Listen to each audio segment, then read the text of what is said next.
Hello guys, I am किरण सिंह और आपका यहाँ पे हम लोग आज जो चैप्टर पढ़ेंगे लुईस एल हे की जो बुक हम लोग पढ़ रहे हैं 4 चैप्टर जो आपको मैंने पढ़ चुके हैं हम लोग। आज जो है वो 5 चैप्टर है, उसको देखेंगे। इसमें कह रहे हैं 5 चैप्टर जो है अब हम क्या करें। ठीक है, 4 चैप्टर में आप लोग जाके ऑडियो सुन सकते हैं और इसमें 5 में है कि वो बोल रहे हैं कि ये सब हमने जान लिया कि हमारे जीवन में क्या क्या चीज़ें हैं, हम वातावरण से कैसे प्रभावित हैं और हमारे जीवन में जो भी आज तक हुआ है वो किस तरह के विचारों से हुआ है। तो अब हम 5 चैप्टर में कैसे अपने आप को चेंज करेंगे, चेंज की तरफ पहला स्टेप हम बढ़ाने जा रहे हैं। तो इसमें कह रही हैं कि अब हम क्या करें। ठीक है, मैं अपने दृष्टिकोण को समझ रही हूँ या समझ रहा हूँ और परिवर्तन लाना चाहता हूँ। यहाँ पे हमने निर्णय ले लिया परिवर्तन का, बदलाव का निर्णय। बहुत से लोग इस स्थिति में अपने जीवन की व्यवस्था से घबराकर हाथ खड़े कर देते हैं और हार मान लेते हैं। कुछ अन्य अपने आप या जीवन पर क्रोधित हो जाते हैं और वे भी हार मान लेते हैं। हार मानने का अर्थ है कि ये निर्णय लेना कि अब कुछ भी करना बेकार है और किसी भी प्रकार का परिवर्तन करना असंभव है। तो कोशिश क्यों करें, बाकी इस तरह है जो चल रहा है वह चलने दो। कम से कम तुम यहाँ यह तो जानते हो कि इस पीड़ा को कैसे संभालना है। आप ये सब पसंद नहीं करते, लेकिन हम इस सबसे परिचित हैं कि आप उम्मीद करते हैं और वह और बेहतर नहीं होगा। मेरे लिए गुस्से का अभ्यस्त होने का अर्थ है कि मूर्ख का ताज पहनकर एक कोने में बैठे रहना। क्या यह बात आपको सही लग रही है? कुछ होता है और आप क्रोधित हो जाते हैं, कुछ और होता है और फिर गुस्से में आ जाते हैं, और कुछ होता है तो आप फिर से क्रोधित हो जाते हैं, लेकिन आप कभी गुस्से से ज़्यादा कुछ नहीं करते। इससे क्या लाभ होता है? केवल गुस्से में आना अपने समय को बर्बाद करने वाली एक मूर्खतापूर्ण प्रतिक्रिया है। यह जीवन को एक नए और भिन्न रूप में देखने से इनकार करना भी है। अपने आप से पूछना अधिक उपयोगी होगा कि आप इतनी स्थितियां किस तरह उत्पन्न कर रहे हैं जिस पर आप क्रोधित होते हैं। आपके ख्याल में इन सभी कुंठाओं के पीछे आपके कौन से विश्वास हैं? आप ऐसा कर रहे हैं जो दूसरे लोगों में आपको खिंचाने की आवश्यकता को प्रेरित करता है। आपको ऐसा विश्वास क्यों है कि आपने अपने रास्ते पर चलने के लिए आपको क्रोध करने की ज़रूरत है? आप जो भी बाहर देते हैं वही आपके पास वापस आता है। आप जितना गुस्सा करते हैं उतना ही अपने लिए ऐसी परिस्थितियां तैयार करते हैं जिन पर आपको गुस्सा आता है, जैसे मूर्ख का ताज पहनकर एक कोने में बैठे रहना और कुछ न कर पाना। क्या यह अनुच्छेद आपके अंदर कोई क्रोध की भावना उत्पन्न करता है? बढ़िया, तीर निशाने पर लगा है। यह ऐसी बात है जिससे आपको बदलने के लिए इच्छुक आप हो सकते हैं। परिवर्तन का इच्छुक होने का फैसला करें। यदि आप वास्तव में जानना चाहते हैं कि आप कितने जिद्दी हैं, तो परिवर्तन का इच्छुक होने के बजाय परिवर्तन का इच्छुक होने के विचार पर ध्यान दें। हम सभी अपने जीवन को परिवर्तित देखना चाहते हैं, परिस्थितियों को बेहतर, अधिक आसान बनाना चाहते हैं, लेकिन हम बदलना नहीं चाहते। हम चाहते हैं कि वे ही बदल जाएं। ऐसा करने के लिए हमें अंदर से बदलना होगा और हमें सोचने पर अपना तरीका बदलना होगा, बोलने का तरीका बदलना होगा, अपने आप को अभिव्यक्त करने का तरीका बदलना होगा, तभी बाहरी परिवर्तन हो पाएंगे। यह अगला कदम है। अब हम इस बारे में काफ़ी स्पष्ट हैं कि समस्याएं क्या हैं, वे कहाँ से आई हैं। अब बदलने का इच्छुक होने का समय है। मेरे अंदर हमेशा हठ की एक प्रवृत्ति रही है और अब भी कभी कभी जब मैं अपने जीवन में कोई बदलाव लाना चाहती हूँ तो ये हठ सामने आ जाता है। अपनी सोच को बदलने के लिए मेरा प्रतिरोध सशक्त होता है। थोड़ी देर के लिए मैं एक स्वार्थी, क्रोधित और पराजित हो सकती हूँ। जी हाँ, हमने इतने वर्षों तक मेहनत करने के बावजूद यह सब मेरे अंदर अब भी चलता रहता है। यह मेरा एक सबक है। लेकिन अब ऐसा जब भी होता है, मैं जानती हूँ कि मैं परिवर्तन के एक महत्वपूर्ण बिंदु पर हूँ और इस बार जब मैं अपने जीवन में कोई बदलाव लाने और कुछ छोड़ने का फैसला करती हूँ तो ऐसा करने के लिए मैं अपने भीतर अधिक गहराई में जाती हूँ। हम पुराने विचार की परत को नई सोच से बदलना चाहते हैं और उसमें से कुछ आसान है, कुछ एक पंख से चट्टान उठाने की तरह है। जब मैं कहती हूँ कि मैं परिवर्तन लाना चाहती हूँ तो मैं पुराने विचार को दृढ़ता से पकड़ती हूँ और उतना ही जानती हूँ कि उसे छोड़ना मेरे लिए सबसे महत्वपूर्ण है। इन चीज़ों को सीखने के बाद ही मैं दूसरों को सिखा सकती हूँ। मेरी राय है कि आप वास्तव में कई अच्छे शिक्षक खुशहाल परिवारों में नहीं होते।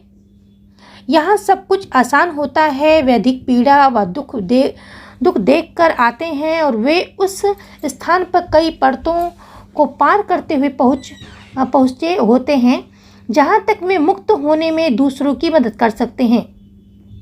अधिकतर अच्छे शिक्षक सीमाओं की गहरी परतों को हटाने के लिए और अधिक विचारों को छोड़ने में लगातार काम करते रहते हैं और यह एक जीवन भर का व्यवसाय बन जाता है। पहले मैं आस्थाओं को छोड़ने के विषय में जिस रूप में काम करती थी और जिस रूप में करती हूँ उसमें प्रमुख अंतर यह है कि अब मुझे ऐसा करने के लिए अपने ऊपर क्रोधित नहीं होना पड़ता। अब मैं ये नहीं मानती कि मैं केवल इसीलिए बुरी इंसान हूँ कि मुझे अपने अंदर बदलाव के लिए कुछ भी मिलता है। घर की सफाई, अब मैं अपने मन मस्तिष्क में जो भी कार्य करती हूँ वे किसी घर की सफाई करने जैसा है। मैं अपने मन के कमरों से गुजरती हूँ, उसमें मौजूद विचारों पर व आस्थाओं की जांच करती हूँ। कुछ को मैं पसंद करती हूँ इसीलिए उन्हें झाड़ पोंछ कर चमका देती हूँ और उन्हें और भी उपयोगी बना देती हूँ। कुछ को मैं हटाने और मरम्मत की ज़रूरत महसूस करती हूँ और इस कार्य में लग जाती हूँ। कुछ पिछले दिन के अखबार, पुरानी पत्रिकाओं या कपड़ों की तरह होते हैं और जब उपयुक्त नहीं रह जाते हैं तो मैं उन्हें या तो छोड़ देती हूँ या कूड़ेदान में फेंक देती हूँ। साथ ही इन्हें हमेशा करने के लिए जाने देती हूँ। मेरे लिए ऐसा करने की प्रक्रिया में क्रोधित होना या स्वयं को एक बुरा व्यक्ति महसूस करना आवश्यक नहीं है। अभ्यास, मैं बदलना चाहती हूँ या मैं चाहता हूँ। चलिए इस दृढ़ वचन का प्रयोग करते हैं, मैं बदलना चाहता हूँ, और इसे बार बार दोहराएं कि मैं बदलना चाहता हूँ, मैं बदलना चाहता हूँ। आप ऐसा कहते समय अपने गले को स्पर्श कर सकते हैं। गला शरीर का ऊर्जा केंद्र है जहाँ परिवर्तन होता है। अपने गले को स्पर्श करते हुए आप स्वीकार करते हैं कि आप परिवर्तन की प्रक्रिया में हैं। जब आपके जीवन में परिवर्तन आए तो इच्छा सहित उन्हें होने दें और यह ध्यान रखें कि जहाँ पर आप नहीं बदलना चाहते वहीं वास्तव में आपको बदलाव की सबसे अधिक आवश्यकता है। मैं बदलना चाहता हूँ। ब्रह्मांड की बुद्धिमत्ता हमेशा आपके विचारों और शब्दों के प्रति प्रतिक्रियाशील होती है। जब आप ऐसी बातें कहते हैं कि तो भी स्थितियों में निश्चित रूप से बदलाव आना शुरू हो जाता है।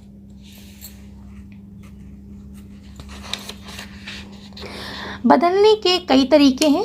मेरे विचारों पर अमल करना और बदले का एकमात्र तरीका नहीं है, कई अन्य तरीके और भी हैं जो काफ़ी कारगर हैं। इस पुस्तक के अंतिम भाग में मैंने उन कई रास्तों की एक सूची शामिल की है जिसे आप अपनी विकास प्रक्रिया की तरफ बढ़ सकते हैं। अभी कुछ पर विचार करें। यहाँ पर एक आध्यात्मिक दृष्टिकोण विद्यमान है, मानसिक दृष्टिकोण है और भौतिक दृष्टिकोण भी है। संपूर्ण उपचार में शरीर, मन, आत्मा शामिल होते हैं। आप इसमें से किसी एक से शुरुआत कर सकते हैं यदि आप उसमें परिस्थिति यथास्थिति सभी को शामिल करते हैं। कुछ मानसिक दृष्टिकोण के साथ शुरुआत करते हैं और कुछ कार्यशालाएं या थेरेपी लेते हैं। कुछ ध्यान या प्रार्थना के साथ आध्यात्मिक दृष्टिकोण को अपनाते हैं। जब आप अपने घर की सफाई शुरू करते हैं तो यह मायने नहीं रखता कि आप किस कमरे से सफाई की शुरुआत करते हैं। आपको ज़्यादा आकर्षित करने वाली जगह से आपको शुरुआत कर सकते हैं। दूसरी जगह पर सफाई खुद शुरू हो जाती है। आध्यात्मिक स्तर पर शुरुआत करने वाले लोग जो जंक फूड खाते हैं अक्सर पाते हैं कि वे पौष्टिक भोजन की ओर आकृष्ट हो रहे हैं। वे किसी मित्र से मिलते हैं, कोई पुस्तक खोजते हैं या किसी कक्षा में जाते हैं और जो उनके अंदर एक समझ उत्पन्न करती है, वे भी कुछ भी खाते रहते हैं और उसका भारी असर उन पर पड़ता है कि वे कैसा महसूस करते हैं आप और कैसा दिखते हैं। एक स्तर हमेशा दूसरे की ओर ले जाएगा जब तक विकसित होने और परिवर्तन की इच्छा मौजूद रहेगी। मैं पोषण के बारे में बहुत कम सलाह देती हूँ क्योंकि मैंने पाया है कि सभी व्यवस्थाएं कुछ लोगों के लिए उपयोगी होती हैं। मेरे पास संपूर्ण क्षेत्र में अच्छे चिकित्सकों का एक स्थानीय तंत्र मौजूद है और जब मुझे ग्राहकों के लिए पोषण संबंधी जानकारियों की आवश्यकता दिखती है तो मैं उनके पास भेज देती हूँ। यह ऐसा क्षेत्र है जहां आपको अपना रास्ता स्वयं खोजना होगा या किसी विशेषज्ञ के पास जाना होगा जो आपका परीक्षण कर सकता है। पोषण पर बहुत सी पुस्तकें ऐसे लोगों द्वारा लिखी गई हैं जो काफ़ी बीमार थे और उन्होंने अपने उपचार के लिए एक व्यवस्था तैयार की। फिर उन्होंने अपने तरीकों के बारे में लोगों को बताने के लिए पुस्तक लिखी। हालांकि हर कोई ऐसा नहीं होता है।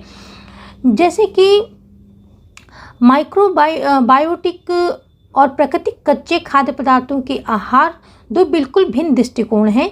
कच्चा भोजन खाने वाले लोग कभी किसी पदार्थ को पकाते नहीं हैं, कभी कभार ही ब्रेड व अनाज खाते हैं और इस बात का ध्यान रखते हैं कि एक ही समय पर फल और सब्जी ना खाएं। और वे कभी नमक का इस्तेमाल नहीं करते। मैक्रोबायोटिक लोग जो होते हैं लगभग सारा भोजन पकाते हैं और खाद्य पदार्थों को मिश्रित करने के लिए भिन्न तरीके इस्तेमाल करते हैं। काफ़ी नमक इस्तेमाल करते हैं। वे दोनों विधियां कारगर हैं। ये दोनों शरीर को स्वस्थ बनाती हैं, लेकिन इनमें से कौन सी विधि आपके लिए ठीक है, उचित है, ये आपको देखना है। पोषण के संबंध में मेरा व्यक्तिगत दृष्टिकोण सरल है। यदि वह बढ़ता है तो उसे खाओ, यदि वह नहीं बढ़ता तो उसे मत खाओ। अपने भोजन के बारे में सतर्क रहें। अपने भोजन के बारे में सतर्क रहें। वह अपने विचारों पर ध्यान देने के समान है। हम अपने शरीर पर और जब भी हम भिन्न तरीकों से खाते हैं जो हमारे शरीर से जो संकेत मिलते हैं उस पर ध्यान देना भी सीख सकते हैं। जीवन भर नकारात्मक मानसिक विचारों में लिप्त रहने के बाद अपने मन मस्तिष्क की सफाई करना ऐसा ही है मानो जीवन भर जंक फूड खाने के बाद पौष्टिक भोजन लेने की शुरुआत करना। ये दोनों ही बीमारियों के उपचार और समस्याएं पैदा कर सकते हैं। जब आप अपना शारीरिक आहार बदलना शुरू करते हैं तो शरीर विषैले तत्वों का भंडार है उसको बाहर निकालना शुरू करता है और जब ऐसा होता है तो आपको 1-2 दिन के लिए स्वयं से सड़न सी महसूस कर सकते हैं। ऐसा ही होता है जब आप अपनी मानसिक विचार प्रक्रियाओं को बदलने का निर्णय लेते हैं। आपको कुछ समय के लिए परिस्थितियां बदतर महसूस होती हैं। एक पल के लिए किसी धन्यवादी या आप रात्रि भोज के अंत को याद कीजिए। भोजन समाप्त हो चुका है और अब बर्तन को साफ करने का समय है। बर्तन पूरी तरह जला हुआ और पपड़ीदार है, इसलिए आप उसमें गर्म पानी या साबुन डालते हैं। उसमें कुछ समय के लिए उसको डूबा रहने देते हैं। फिर आप इस बर्तन को रगड़ना शुरू करते हैं। उस समय आपको बुरा लगता है कि जब बर्तन और गंदा लगता है, लेकिन आप जब उसे रगड़ते हैं तो बर्तन नया सा हो जाता है। यही स्थिति सूखे हुए पपड़ीदार मानसिक विचारों के साथ होती है। जब हम उसे नए विचारों में डुबाते हैं तो सारी गंदगी ऊपर आ जाती है और दिखने लगती है। बस आप विचारों को दृढ़ रहें और जल्द ही आप एक पुराने संकुचित विचार को पूरी तरह साफ कर देंगे। अभ्यास, बदलने की इच्छा। तो हमने फैसला किया कि हम बदलने के इच्छुक हैं और हम किसी भी या सभी विधियों को अपनाएंगे और जो हमारे लिए उपयोगी है। आइए मैं एक विधि के बारे में बताती हूँ जो मैं अपने लिए और दूसरों के लिए इस्तेमाल करती हूँ। पहला, दर्पण। दर्पण में अपना चेहरा देखिए और अपने आप से कहिए कि मैं बदलना चाहता हूँ। ध्यान दें कि आप कैसा महसूस करते हैं। यदि आप हिचकिचाहट या अनुत्सुक महसूस कर रहे हैं या परिवर्तन नहीं चाहते हैं तो खुद में उसका कारण पूछिए। आप किस पुराने विचार पर अड़े हुए हैं? कृपया अपने आप को फटकारें नहीं, सिर्फ ध्यान दीजिए ये क्या है। मैं शर्त लगा सकती हूँ कि ये विचार या विश्वास आपके लिए बहुत सी समस्याएं उत्पन्न कर रहा है। मैं हैरान हूँ कि ये कहाँ से आया है। क्या आप जानते हैं? चाहे हम यह जानते हैं या नहीं कहाँ से आया है, चलिए उसे अभी ख़त्म करने के लिए कुछ करते हैं। फिर से दर्पण को सामने लाएं और अपनी आंखों में गहराई से देखें। अपने कंठ को, गले को स्पर्श करें और 10 बार जोर जोर से बोलें कि मैं हर प्रतिरोध को छोड़ना चाहता हूँ। दर्पण कार्य बहुत ही सशक्त होता है और बच्चे के रूप में हमने अपने अधिकांश नकारात्मक विचार दूसरों द्वारा अपनी आंखों में देखते हुए शायद उस पर उंगली उठाते हुए ग्रहण किए हैं। आज हम जब भी दर्पण में देखते हैं तो हम में से अधिकतर अपने आप से कुछ नकारात्मक चीज़ें कहेंगे। हम किसी भी बात के लिए अपनी आलोचना करते हैं या कम मूल्यांकन करते हैं। सीधे अपनी आंखों में देखना, अपने बारे में सकारात्मक घोषणा करना, मेरी राय में दृढ़ निश्चय सहित एक मजबूत समाधान का सबसे तेज तरीका है। चलिए अब अगला चैप्टर है हम लोगों का। अगला चैप्टर जो 6 है उसमें है परिवर्तन का प्रतिरोध। इसमें आपको देखना, इसमें जो बताया गया है कि मैं सदैव परिवर्तन, जीवन की लय और प्रवाह में हूँ। देखिए, जीवन एक परिवर्तन का नाम है। आप बचपन से अपने जीवन को देखिए, कितना कुछ आपके शरीर में, आपके जीवन में परिवर्तन होता रहता है। तो ये 6 चैप्टर उसी के बारे में है। उपचार या परिवर्तन में पहला कदम है सजगता। सजगता मतलब जागरूकता, ठीक है। जब हमारे अंदर कोई भी विचार बहुत गहरे दबा होता है तो अपनी स्थिति को सुधारने के लिए हमें उसके बारे में पता होना चाहिए। शायद हम अपनी अवस्था का उल्लेख करना, उसके बारे में शिकायत करना या उसे दूसरे लोगों में देखना शुरू कर देते हैं। वह किसी न किसी रूप में हमारा ध्यान आकृष्ट करने के लिए ऊपर उभरता है और हम अब उससे संबंध स्थापित करना शुरू करते हैं। हम अक्सर किसी शिक्षक, किसी मित्र, कोई कक्षा या कार्यशाला या किसी पुस्तक से जुड़ते हैं जो हमारे भीतर उस समस्या को हल करने के लिए एक नए तरीके जागृत कर सके। मेरा उद्बोधन एक मित्र की संयोगजन्य टिप्पणी से शुरू हुआ, जिसे एक बैठक के बारे में बताया गया था। मेरा मित्र वहाँ नहीं गया, लेकिन मेरे अंदर किसी बात ने मुझे प्रेरित किया और मैं वहाँ चली गई। वह छोटी सी बैठक मेरी जागरूकता के मार्ग का पहला कदम था। मैंने कुछ समय बाद ही इसका महत्व महसूस किया। अक्सर हम पहले स्तर पर हमारी प्रतिक्रिया यह होती है, यह रवैया बेवकूफ़ाना लगता है या इसका कोई मतलब नहीं है। शायद वह हमारी सोच के लिए अधिक सरल या अस्वीकार्य लगता है। हम उसे नहीं करना चाहते। हमारा प्रतिरोध बहुत सशक्त होकर उभरता है और तो हम उसे करने के विचार से क्रोधित तक हो जाते हैं। ऐसी प्रतिक्रिया बहुत अच्छी है यदि हम समझ सकें कि हमारे ठीक होने की प्रक्रिया में पहला कदम। मैं लोगों से कहती हूँ कि वे जो भी महसूस करते हैं वे उन्हें दिखाने के लिए होती हैं। वे उन्हें ये दिखाने के लिए होती हैं कि वे उपचार की प्रक्रिया में हैं। हालांकि चिकित्सा पूरी तरह से समाप्त नहीं हुई है। सच्चाई यह है कि वे प्रक्रिया उसी पल शुरू हो जाती है जिस पल हम बदलाव लाने के लिए सोचना शुरू करते हैं। अधीरता प्रतिरोध का सिर्फ एक दूसरा रूप है और यह सीखने और बदलने के प्रति हमारा प्रतिरोध है। जब हम मांग करते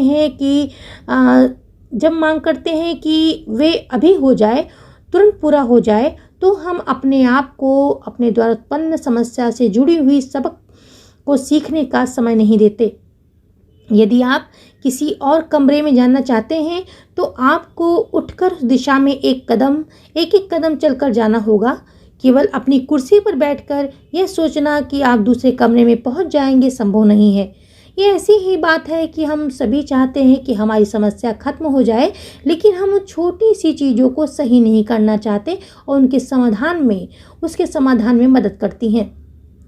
अब उस स्थिति या अवस्था को उत्पन्न करने में आप अपनी जिम्मेदारी को स्वीकार करने का समय है। मैं आपकी अपनी इस स्थिति के लिए अपराध बोध महसूस करने या बुरा आदमी समझने की बात नहीं कर रही हूँ। मैं अपने अंदर मौजूद शक्ति को अपने द्वारा स्वीकार करने की बात कर रही हूँ, जो हमारे हर विचार को अनुभव में बदल देती है। अतीत में हम अनजाने में उस शक्ति को ऐसी स्थितियाँ उत्पन्न करने के लिए इस्तेमाल किया था जिसे हम अनुभव नहीं करना चाहते थे। हम नहीं जानते थे कि हम क्या कर रहे थे। अब हम अपनी जिम्मेदारियों को स्वीकार करते हुए जागरूक हो जाते हैं और शक्ति को अपने लाभ के लिए सकारात्मक तरीके से इस्तेमाल करना सीखते हैं।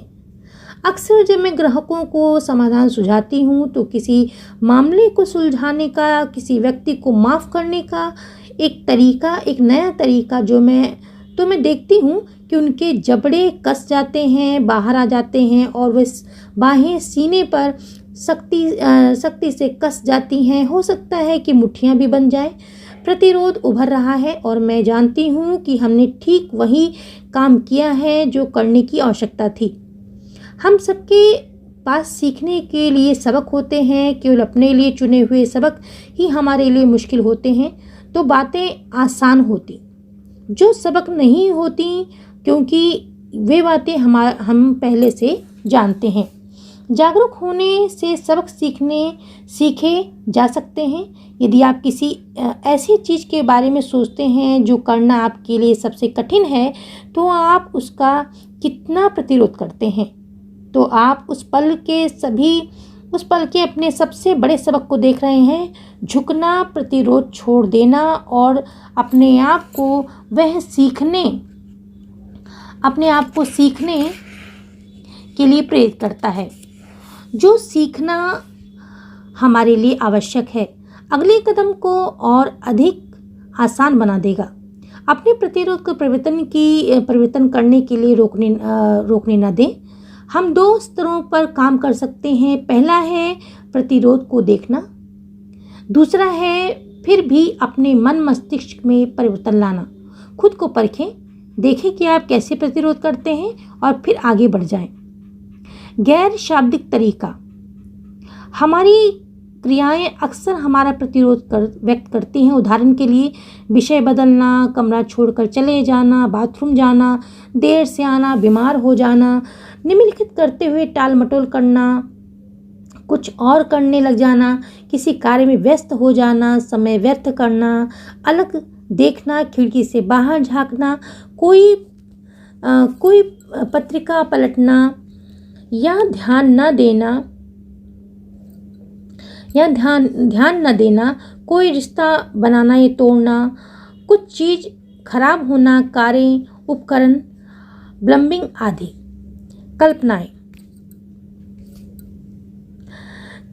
कल्पनाएं हम अक्सर अपने प्रतिरोध को उचित ठहराने के लिए दूसरों के बारे में कल्पनात्मकता से बात करते हैं और इस प्रकार हम बातें करते हैं कि इससे कुछ नहीं होगा, मेरा पति या पत्नी नहीं समझेगा इस बात को, मुझे अपना पूरा व्यक्तित्व बदलना होगा। केवल पागल लोग थेरेपिस्ट के पास जाते हैं, वे मेरी समस्या में मदद नहीं कर सकते, वे मेरे गुस्से को संभाल नहीं पाएंगे, मेरा मामला अलग है, मैं उन्हें परेशान नहीं करना चाहता और यह कार्य स्वतः ही हो जाएगा, कोई और ऐसा नहीं करता। धारणाएं, हम कुछ ऐसी धारणाओं के साथ बड़े होते हैं जो बदलने में हमारा प्रतिरोध बन जाती हैं और हमारी कुछ ऐसी धारणाएं हैं, ऐसा नहीं हुआ, ये बिल्कुल ठीक नहीं है, मेरे लिए ऐसा करना सही नहीं है, ये आध्यात्मिक नहीं होगा, आध्यात्मिक लोग गुस्सा नहीं करते, पुरुष महिलाएं ऐसा नहीं करती, मेरे परिवार में कभी ऐसा नहीं किया, प्रेम मेरे लिए नहीं है, गाड़ी चलाने के लिए यह दूरी बहुत ज़्यादा है, ये काम बहुत ज़्यादा है, ये काफ़ी महंगा है, इससे काफ़ी समय लगेगा और मैं इसमें विश्वास नहीं करता, मैं इस प्रकार व्यक्ति नहीं हूँ। दूसरे लोग, हम अपनी शक्ति दूसरों को दे देते हैं और उस बहाने को अपने बदलने के प्रति प्रतिरोध के रूप में इस्तेमाल करते हैं। हम इस प्रकार से विचार रखते हैं कि भगवान ऐसा नहीं चाहता, मैं ग्रहों के अपने पक्ष में होने का इंतज़ार कर रहा हूँ, वह सही वातावरण नहीं है, वे मुझे बदलने नहीं देंगे, मेरे पास कुछ पुस्तक या गुरु या कक्षा उपकरण नहीं है, मेरा डॉक्टर नहीं चाहता कि मैं ऐसा करूं, मुझे काम से फुर्सत नहीं मिलती, मैं उनके प्रभाव में नहीं रहना चाहता और यह सब उनकी गलती है, जैसे ही मुझे मिलेगा मैं कर लूँगा और वे नहीं समझते, मैं उन्हें चोट नहीं पहुंचाना चाहता, ये मेरे संस्कार नहीं हैं, धर्म नहीं है, दर्शन नहीं, इस तरीके के जो धारणाएं हम लोगों के अंदर हैं। अपने बारे में जो धारणाएं हैं, हमारे अंदर अपने बारे में ऐसे विचार होते हैं जो इन प्रतिबंधों या बदलने के प्रति अनिच्छा के रूप में इस्तेमाल करते हैं। जैसे हम अधिक बड़े हैं, अधिक मोटे हैं, अधिक पतले हैं, नाटे हैं, लंबे हैं, आलसी हैं, मजबूत हैं, कमज़ोर हैं, मूर्ख हैं, गरीब हैं, तुच्छ हैं, अवरुद्ध हैं, और ये सारी धारणाएं हैं। देर करने की बातें। हमारा प्रतिरोध अक्सर देर करने के तरीकों के रूप में खुद को अभिव्यक्त करता है।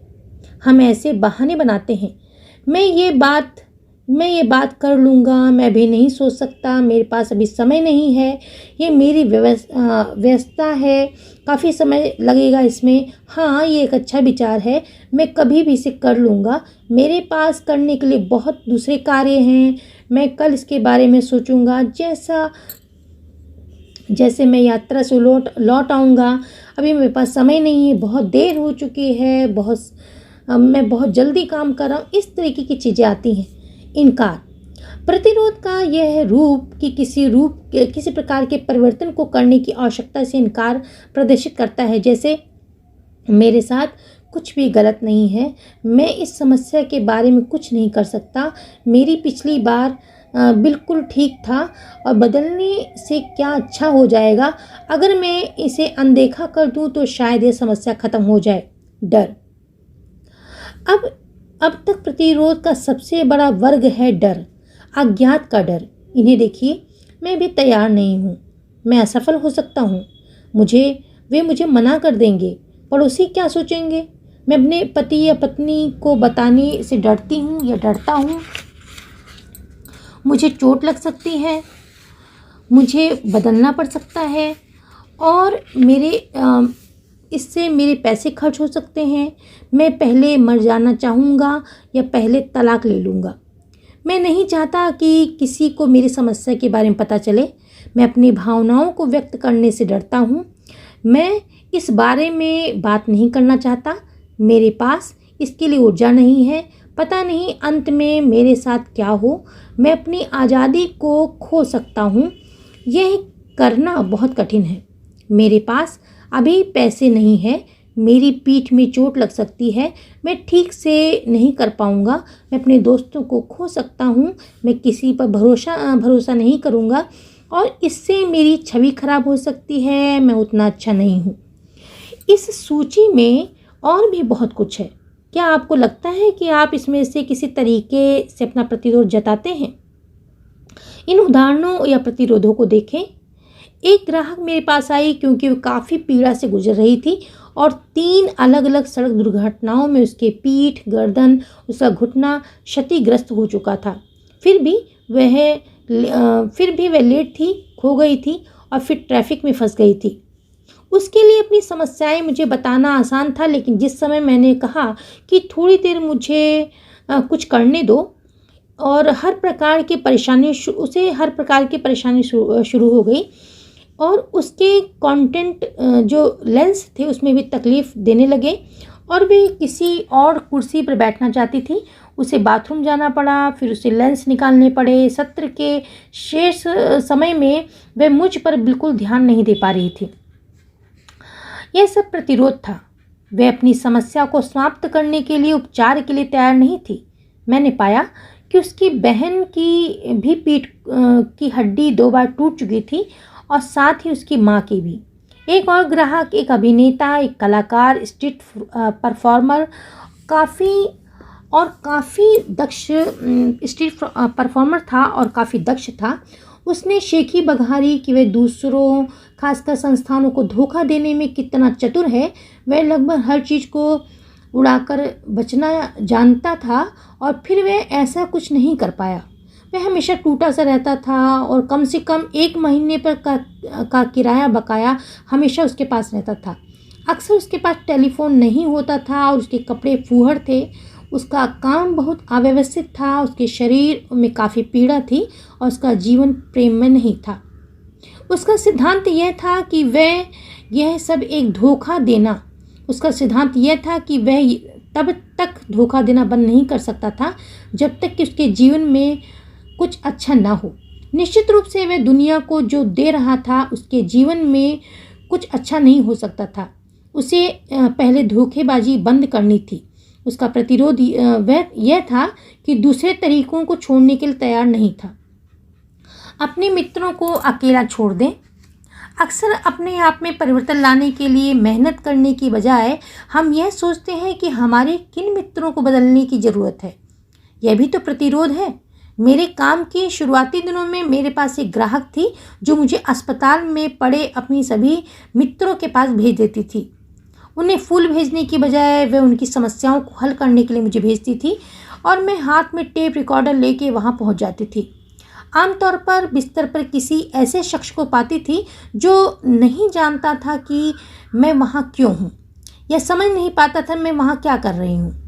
उस समय मैंने यह नहीं सीखा था कि किसी के अनुरोध करने पर उसका उपचार करना। कभी कभी ग्राहक इसलिए मेरे पास आते थे क्योंकि उनका कोई मित्र उपहार के रूप में मेरा एक सत्र देता था। आमतौर पर ये काम नहीं करता और वे शायद ही लौट कर वापस आते। जब कोई चीज़ हमारे लिए कारगर होती है तो हम अक्सर उसे दूसरों के साथ बांटना चाहते हैं, लेकिन शायद वे इस समय उस जगह बदलाव के लिए तैयार न हों जब हम परिवर्तन के लिए तैयार हों। उस समय परिवर्तन करना काफ़ी कठिन होता है, लेकिन किसी और को बदलने की कोशिश करना जब वह ऐसा नहीं करना चाहता हो असंभव है और यह एक अच्छी मित्रता को ख़त्म कर सकता है। मैं अपने ग्राहकों पर जोर डालती हूँ क्योंकि वे मेरे पास आते हैं। मैं अपने मित्रों को अकेला छोड़ देती हूँ।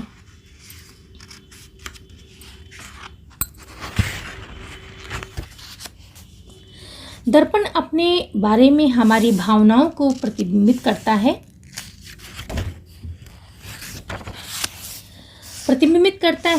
और दर्पण अपने बारे में हमारी भावनाओं को प्रतिबिंबित करता है और दर्पण बहुत कारगर है। यदि हम एक खुशहाल संतोषजनक जीवन चाहते हैं तो स्पष्ट रूप से परिवर्तन करने के लिए चीज़ों को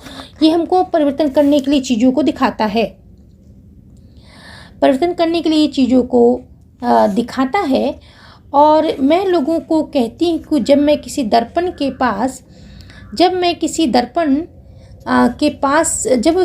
के पास से निकले तो हर बार अपनी आँखों में देखें और अपने बारे में कुछ सकारात्मक बातें करें। से कोई निश्चय करने का सबसे अच्छा तरीका है किसी दर्पण में देखकर हम उस निश्चय को जोर जोर से कहना शुरू करें। आपको तत्काल प्रतिरोध के बारे में पता चल जाता है कि आप शीघ्रता से उससे निपट सकते हैं। इस पुस्तक को आप पढ़ते समय एक दर्पण अपने पास में रखना शुरू करें। अक्सर जब कोई दृढ़ निश्चय करने के लिए इस्तेमाल करें तो जांचें कि आप कहाँ पर प्रतिरोध कर रहे हैं, कहाँ पर स्वतंत्र व गतिशील हैं। अब दर्पण में देखिए, अपने आप से कहिए कि मैं बदलना चाहती हूँ। ध्यान दीजिए कि आप कैसा महसूस कर रहे हैं। यदि आप हिचकिचाहट, अनिच्छा महसूस कर रहे हैं तो या बस बदलना नहीं चाहते हैं तो अपने आप से कारण पूछें। आप किस पुरानी धारणा को पकड़े हुए बैठे हैं? वह अपने आप को फटकारने का समय नहीं है। बस ध्यान दीजिए कि क्या हो रहा है, कौन सा विचार उभर के आ रहा है। ये वही विचार है जो आपके लिए समस्याएं उत्पन्न कर रहा है। क्या आप पहचान सकते हैं ये कहाँ से आया है?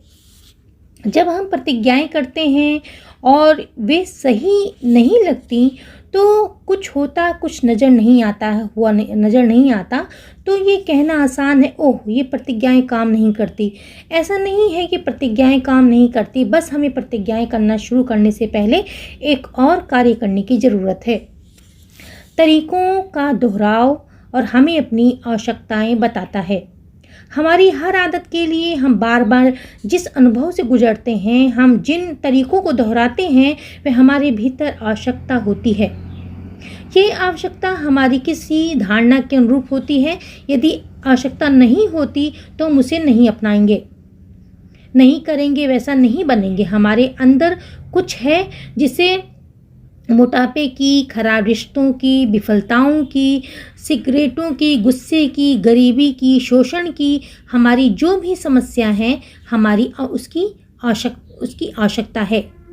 हमने कितनी बार ये कहा कि मैं कभी ऐसा नहीं करूँगा, और उसके बाद दिन बीतने से पहले ही हम केक का एक टुकड़ा खा लेते हैं, सिगरेट सुलगा लेते हैं, अपने प्रियजनों से बुरी बातें कर लेते हैं, और फिर हम अपने आप से कहते हुए पूरी समस्या को बढ़ा देते हैं, ओह तुम्हारे पास कोई इच्छा शक्ति नहीं है, कोई अनुशासन नहीं है, तुम बस कमज़ोर हो। और वह उस अपराध बोध के बोझ और को बढ़ा देता है, और जो हम पहले से ढो रहे थे वो और बढ़ जाता है। इसका इच्छा शक्ति या अनुशासन से कोई लेना देना नहीं है। हम अपने जीवन में कुछ भी छोड़ने का प्रयास कर रहे हैं, वह केवल एक लक्षण है, बाहरी प्रभाव है। कारण को समाप्त करने का प्रयास किए बिना लक्षण को समाप्त करने का प्रयास करना व्यर्थ है। फिर जिस पल हम अपनी इच्छा शक्ति या अनुशासन को छोड़ते हैं, उसी पल ये लक्षण फिर से उभर आता है। आवश्यकता को छोड़ने की इच्छा। मैं ग्राहकों से कहती हूँ कि आपकी इस अवस्था के लिए आपके अंदर जरूर कोई आवश्यकता है, अन्यथा आपके साथ ऐसा नहीं होता। चलिए एक कदम पीछे चलें और उस आवश्यकता को छोड़ने की इच्छा पर काम करें। जब वह आवश्यकता समाप्त हो जाती है तो आपको सिगरेट पीने या अधिक खाने या नकारात्मक विचारों को कोई इच्छा नहीं होगी। सबसे पहले ये प्रतिज्ञा करनी होगी कि मैं प्रतिरोध या सिरदर्द या कब्ज या अत्यधिक वजन, धन का अभाव आदि की आवश्यकताओं को छोड़ने के लिए तैयार हूँ। ये कहें कि मैं आवश्यकताओं को छोड़ने के लिए तैयार हूँ। यदि आप उस समय प्रतिरोध करते हैं तो आपकी दूसरी प्रतिज्ञाएं काम नहीं कर सकती। हम अपने आसपास जो जाले बुनते हैं उन्हें खोलने की आवश्यकता है। यदि आपने कभी किसी धागे के गोले को खोलने की कोशिश की हो तो आप जानते होंगे कि खींचने तथा जोर देने से वह और उलझता है। आपको बहुत सौम्यता और धैर्य से गांठों को खोलना पड़ता है। अगर आपने जरा भी धैर्य नहीं रखा तो वो गांठें और उलझ जाएंगी। ठीक है, ये तो जब आप अपने मन में लगी गांठों को खोलते हैं तो आप अपने साथ सौम्य और धैर्यवान रहें।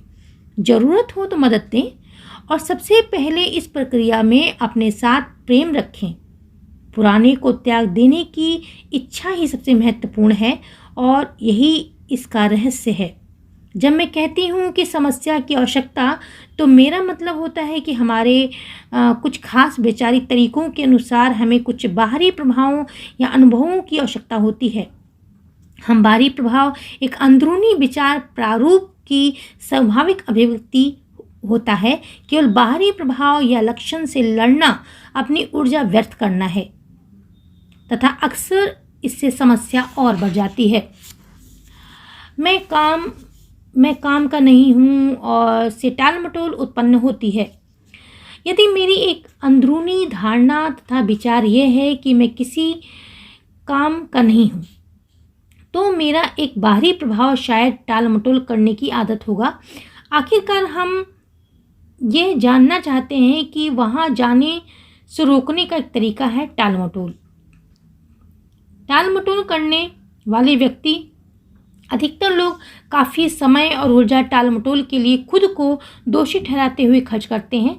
वे खुद को आलसी कहते हैं और आमतौर पर अपने आप को ऐसा महसूस करने के लिए प्रेरित करते हैं कि वे बुरे हैं। किसी और के सुखी होने का दुख। मेरे पास एक ग्राहक था जो अपनी ओर ध्यान खींचना पसंद करता था और आमतौर पर देर से कक्षा में आता था ताकि वह खुद कुछ हलचल पैदा कर सके। वह 18 बच्चों के बीच सबसे छोटा था। कोई भी चीज़ सबसे बाद में उसे मिलती थी। जब वह बच्चा था तो वह हर किसी को कुछ पाते देखता था, जबकि उसे अपनी चीज़ के लिए इंतज़ार करना पड़ता था। अब भी जब किसी किस्मत अच्छी होती है तो वह उसके लिए खुश नहीं होता। इसकी बजाय वह कहता था, ओह काश वह मुझे मिल पाता, ओह ये मुझे क्यों नहीं मिलता। उनकी किस्मत पर उसका दुख उसकी अपनी प्रगति में परिवर्तन में बाधक था। अपनी काबिलियत कई द्वार खोलता है। 79 वर्षीय एक ग्राहक मेरे पास आई और वह गाना सिखाती थी और उसके कई विद्यार्थी टेलीविज़न विज्ञापन बना रहे थे। वह भी ऐसा करना चाहती थी, लेकिन डरती थी कि मैंने उसे पूरा सहयोग दिया और समझाया कि आपके जैसा कोई नहीं है और बस जैसे ही हो वैसे रहो। मैंने कहा कि इसे मज़े से करो और वहाँ ऐसे लोग हैं जो बिल्कुल उसी चीज़ की तलाश कर रहे हैं जो आपके पास है। उन्हें बताओ कि आपका अस्तित्व क्या है। उसने कई एजेंटों और कास्टिंग निर्देशकों को बुलाया और कहा कि मैं एक सीनियर हूँ, वरिष्ठ नागरिक हूँ, कमर्शियल करना चाहती हूँ। कुछ ही समय बाद उसके पास एक कमर्शियल था और तब से वह अपने काम करना बंद नहीं किया और मैं अक्सर उसे टीवी और पत्रिकाओं में देखती हूँ। नए करियर किसी भी उम्र में शुरू हो सकते हैं, खासकर जब हम मज़े से उन्हें करते हैं। आत्मनिंदा, अपने लक्ष्य से भटकना, यह केवल टाल मटोल और आलस्य को बढ़ाएगा। अपनी मानसिक ऊर्जा को पुराने विचारों को छोड़ने और नए विचारों को अपनाने में लगाना चाहिए। कहें कि मैं अयोग्य होने की आवश्यकता को छोड़ने के लिए तैयार हूँ। मैं जीवन में सर्वोत्तम प्राप्त करने का हकदार हूँ और जब मैं इसे स्वीकार करने के लिए प्यार से अपने आप को अनुमति देती हूँ, जब मैं कुछ दिनों तक बार बार यह शपथ लूँगा कि लोग टाल मटोल कर मेरा बाहरी प्रभाव स्वतः कम होना शुरू हो जाएगा। जब मैं अपने भीतर आत्मयोग्यता का तरीका उत्पन्न कर लूँगा तो मुझे अपने भाग्य को टालने की कोई आवश्यकता नहीं है। क्या आप देख रहे हैं कि वे किस तरह आपके जीवन के कुछ नकारात्मक विचारों या बाहरी प्रभावों पर लागू हो सकता है? चलिए अपना समय और ऊर्जा स्वयं को ऐसे कार्यों को कोसने में व्यस्त करना बंद करें जिन्हें हम कुछ आंतरिक विचारों के कारण करना नहीं छोड़ सकते। उन विश्वासों को बदलें, चाहे आप ऐसा किसी भी कारण से करें, किसी प्रकार से करें। जब हम किसी भी विषय में बात कर रहे हैं तो हम केवल विचारों से जूझ रहे हैं और विचारों को बदला जा सकता है। जब भी हम किसी स्थिति को बदलना चाहते हैं तो हमें ऐसा करने की आवश्यकता होती है कि मैं अपने अंदर के दृष्टिकोण को बदलना चाहता हूँ जो मेरी स्थिति के लिए जिम्मेदार है। आप जब भी अपनी बीमारी या समस्या के बारे में सोचें तो बार बार अपने आप से प्रश्न करें। ये पूछ सकते हैं कि आप जिस पल ये कहते हैं कि आप पीड़ित वर्ग में हैं, क्या आप पीड़ित वर्ग में हैं? आप पीड़ित वर्ग से निकल जाते हैं। अगर आप पूछते हैं सवाल तो आप उस वर्ग से निकल जाते हैं। अब आप असहाय नहीं हैं, आप अपनी शक्ति को स्वीकार कर रहे हैं। आप कह रहे हैं कि मैं समझ रहा हूँ कि हर स्थिति को मैंने उत्पन्न किया है। अब मैं अपनी शक्ति वापस लेता हूँ। मैं पुराने विचारों को छोड़ना चाहता हूँ, उसे जाने देता हूँ। आत्मनिंदा, मेरे पास एक ग्राहक है जो अपने नकारात्मक विचारों को सहन ना कर पाने पर ढेर सारा मक्खन और अपने सामने पड़ने वाली हर चीज़ को खा लेती है। अगले दिन वह शरीर में भारीपन और क्रोधित होती है और जब वह छोटी थी तो डिनर टेबल पे घूम घूम कर सबका छोड़ा हुआ भोजन खाती थी और मक्खन का पूरा टिक्की खा जाती थी।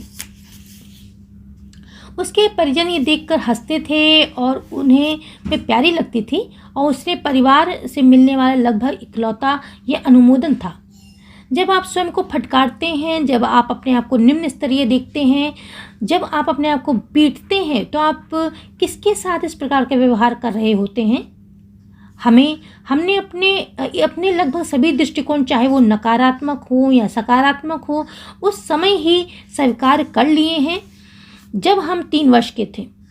तब से हमारे अनुभव उसी पर आधारित रहे हैं। हमने उस समय अपने और जीवन के बारे में स्वीकार और विश्वास जो किया था, जब हम बहुत छोटे थे तो हमारे पास जिस प्रकार का व्यवहार हुआ और हम आमतौर पर अपने साथ वैसा ही व्यवहार करते हैं। आप जिस व्यक्ति को फटकार रहे होते हैं वह आपके भीतर का 3 साल का बच्चा है। कहते हैं ना कि मन तो बच्चा है जी। यदि आप ऐसे ही व्यक्ति हैं जो डरने और आशंकित होने के लिए अपने आप में क्रोधित हो रहे हैं, तो अपने आप को 3 वर्षीय एक बच्चे के रूप में देखें। यदि आपके सामने एक छोटा सा बच्चा, 3 साल का भयभीत बच्चा जो तो आप क्या करेंगे? क्या आप उस पर क्रोधित होंगे या उसको अपने बाहों में भर के दिलासा देंगे जब तक वह सुरक्षित सहज नहीं महसूस करने लगता? जब आप छोटे थे तो आपके आसपास मौजूद जो बड़े थे वे नहीं उनको मालूम था कि उस समय आपको कैसे दिलासा देना है। अब आपके जीवन में आप बड़े हैं, तो यदि आप अपने अंदर के बच्चे को दिलासा नहीं देंगे जो कि वास्तव में बहुत दुखी है। अतीत में जो कुछ हुआ वह हो चुका है, अब वो समाप्त हो चुका है, लेकिन ये वर्तमान है और वर्तमान में ही सबसे बड़ी शक्ति होती है। वर्तमान आपका भविष्य बदल सकता है और अब आपके पास अपने आप से ऐसा व्यवहार करने का अवसर है जैसा व्यवहार आप चाहते हैं। एक डरे हुए बच्चे को दिलासा देने की ज़रूरत है, ना कि डांटने की। अपने आप को डांटना, अपने आप को भयभीत करना, अपने आप को किसी तरह मोड़ नहीं सकते अपने आप से। जब आपके अंदर का बच्चा असुरक्षित महसूस करता है तो बहुत सी समस्याएं उत्पन्न हो जाती हैं। याद कीजिए कि जब आप छोटे थे तो नीचा दिखाए जाने पर आपको कैसा महसूस होता था, अब अपने अंदर के बच्चे को वैसा ही आप महसूस कराते हैं। अपने प्रति दयालु रहिए, अपने आप को प्यार कीजिए, अपने आप को स्वीकार कीजिए। उस छोटे से बच्चे को अपनी उच्चतम क्षमता में अपने आप को अभिव्यक्त करने के लिए इसी की आवश्यकता होती है। चैप्टर 7, परिवर्तन कैसे लाएं। मैं हंसी खुशी और आसानी से रुकावटों को पार कर लेती हूँ। आवश्यकता को त्यागना। कभी कभार जब हम किसी सोच के प्रारूप को छोड़ने का प्रयास करते हैं तो पूरी स्थिति कुछ समय के लिए बदतर लगने लगती है और वह बुरी चीज़ नहीं है। यह इसका संकेत है कि स्थिति में परिवर्तन आना शुरू हो गया है। हमारी प्रतिज्ञाएं काम कर रही हैं और हमें आगे बढ़ने की आवश्यकता है। उदाहरण, हम समृद्धि बढ़ाने का प्रयास कर रहे हैं, हमारा बटुआ खो जाता है, हम अपने संबंधों को सुधारने की दिशा में काम कर रहे हैं और झगड़ा हो जाता है, हम स्वस्थ होने का प्रयास कर रहे हैं और हमें जुकाम हो जाता है, हम अपनी रचनात्मक प्रतिभाओं और क्षमताओं को अभिव्यक्त करने पर कार्य करते हैं तो हमारी नौकरी से हमें निकाल दिया जाता है। कभी कभार समस्या एक भिन्न दिशा में चली जाती है और हम अधिक देखना और समझना शुरू कर देते हैं। जैसे मान लीजिए आप सिगरेट पीना छोड़ने की कोशिश कर रहे हैं, तो आप कह रहे हैं कि मैं सिगरेट को ज़रूरत को छोड़ने के लिए तैयार हूँ। जब आप ये करना जारी रखते हैं तो आपको लगता है कि आपके रिश्ते अधिक खराब हो रहे हैं। निराश ना हो, इस बात का संकेत है कि तरीका कारगर हो रहा है। आप अपने आप से इस प्रकार से प्रश्न पूछ सकते हैं, क्या मैं असहज रिश्तों से बाहर आना चाहता हूँ? क्या मैं सिगरेट मुझे ये देखने नहीं देती कि ये रिश्ते कितने ही असहज हैं? मैं ऐसे रिश्ते क्यों बना रहा हूँ? आपको लगता है कि सिगरेट पीना केवल एक लक्षण है, कारण नहीं। जब आपको अंतर्दृष्टि और ऐसी समझ प्राप्त हो रही है तो आपको मुक्त कर देती है। आप ये कहना शुरू करते हैं कि मैं असहज रिश्तों की आवश्यकता को छोड़ने के लिए तैयार हूँ।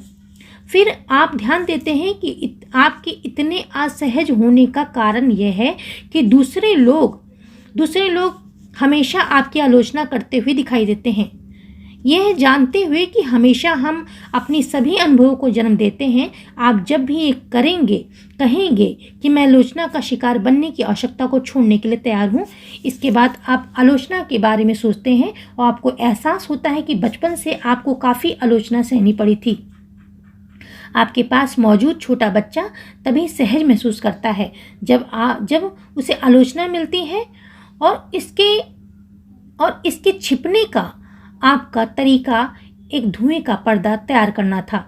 शायद आपको लगता है कि अगला कदम वह प्रतिज्ञा है कि मैं क्षमा करने के लिए तैयार हूँ।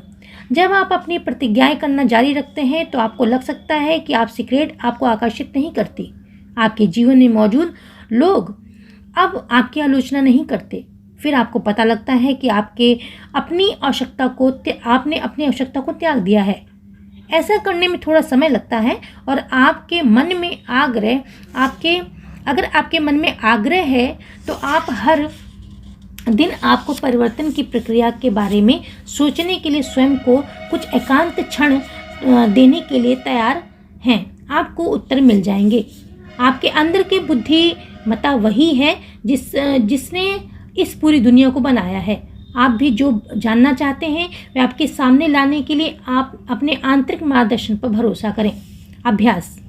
आवश्यकता को छोड़ना। कार्यशाला में मैं आपको यह अभ्यास किसी साथी के साथ करने को कहती हूँ। हालांकि आप इसे दर्पण या संभव हो तो बड़ा दर्पण के साथ कर सकते हैं।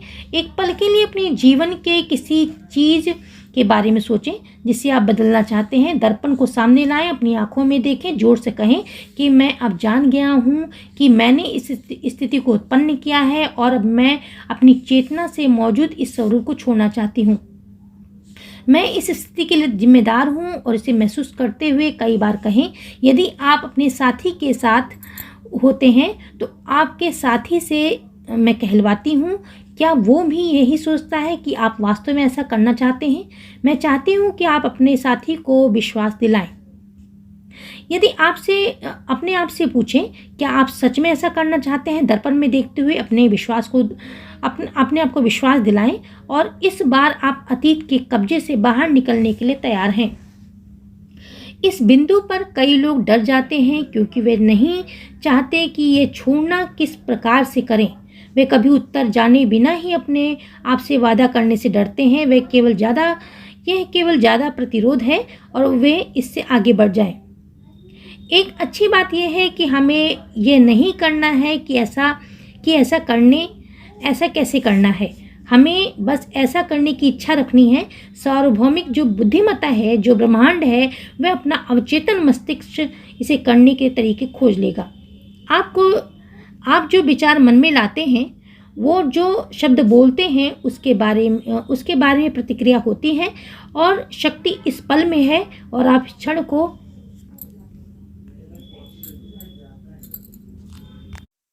शक्ति इस पल में है और आप इस क्षण भी सोच रहे हैं। शब्द जो बोल रहे हैं वे आपका भविष्य बना रहे हैं। आपका मस्तिष्क एक माध्यम है। आप अपने मस्तिष्क से कहीं बहुत ज़्यादा हैं और आप सोच सकते हैं कि आपका मस्तिष्क सब कुछ संचालित कर रहा है, लेकिन ऐसा इसलिए है क्योंकि आपने अपने मस्तिष्क को इस रूप में सोचना सिखाया है। आप अपने इस माध्यम को ऐसा सोचने से रोक भी सकते हैं और दोबारा सोचना सिखा भी सकते हैं। आपका मस्तिष्क आपके लिए ऐसा माध्यम है जिसे आप अपनी इच्छा अनुसार किसी भी रूप में इस्तेमाल कर सकते हैं और आप जिस रूप में अपने मन को इस्तेमाल करते हैं वह केवल एक आदत है और किसी भी प्रकार की आदत बदली जा सकती है। यदि हम ऐसा करना चाहें, बस यह जान जाएं कि ऐसा करना संभव है। एक क्षण के लिए अपने दिमाग को मौन रखें और गौर से इस विचार के बारे में सोचें कि आपका मस्तिष्क एक माध्यम है। आप इसे अपनी इच्छा अनुसार किसी भी रूप में इस्तेमाल कर सकते हैं। आप जिन विचारों को सोचने के लिए चुनते हैं वे आपके अनुभवों को बनाते हैं। यदि आप मानते हैं कि किसी आदत या विचार को बदलना कठिन है तो आपकी पसंद या विचार उसे आपके लिए सच बना देगा। यदि आप ऐसा सोचना चाहें कि मेरे लिए बदलाव लाना आसान होता जा रहा है तो आप इस विचार का चयन आपके लिए सच बना देगा। मस्तिष्क को नियंत्रित करना। आपके भीतर एक अविश्वसनीय शक्ति और बुद्धिमत्ता है जो आपके विचारों और शब्दों को जवाब दे रही है। आप जब जागरूकता सहित विचार चुनते हैं, अपने मस्तिष्क को नियंत्रित करना सीख जाते हैं तो आप स्वयं को इस शक्ति के साथ लयबद्ध कर देते हैं। यह मत सोचें कि आपका मस्तिष्क नियंत्रण में है। आप मस्तिष्क के नियंत्रण में हैं। आप अपने मस्तिष्क को इस्तेमाल करते हैं, आप उन पुराने विचारों को सोचना बंद कर सकते हैं। जब आपकी पुरानी सोच वापस आकर कहने की कोशिश करती है, परिवर्तन करना बहुत कठिन है। तो आप अपने मस्तिष्क को नियंत्रित करें, अपने मस्तिष्क में कहें कि मैं अब ये मानना चाहता हूँ कि मेरे लिए परिवर्तन करना आसान होता जा रहा है। आप अपने मस्तिष्क के साथ वार्तालाप कई बार कर सकते हैं ताकि उसे ये पता चल जाए कि आप नियंत्रक हैं और आपकी बात चलेगी। आप जिस एकमात्र बात पर नियंत्रण कर सकते हैं वह आपका वर्तमान विचार है।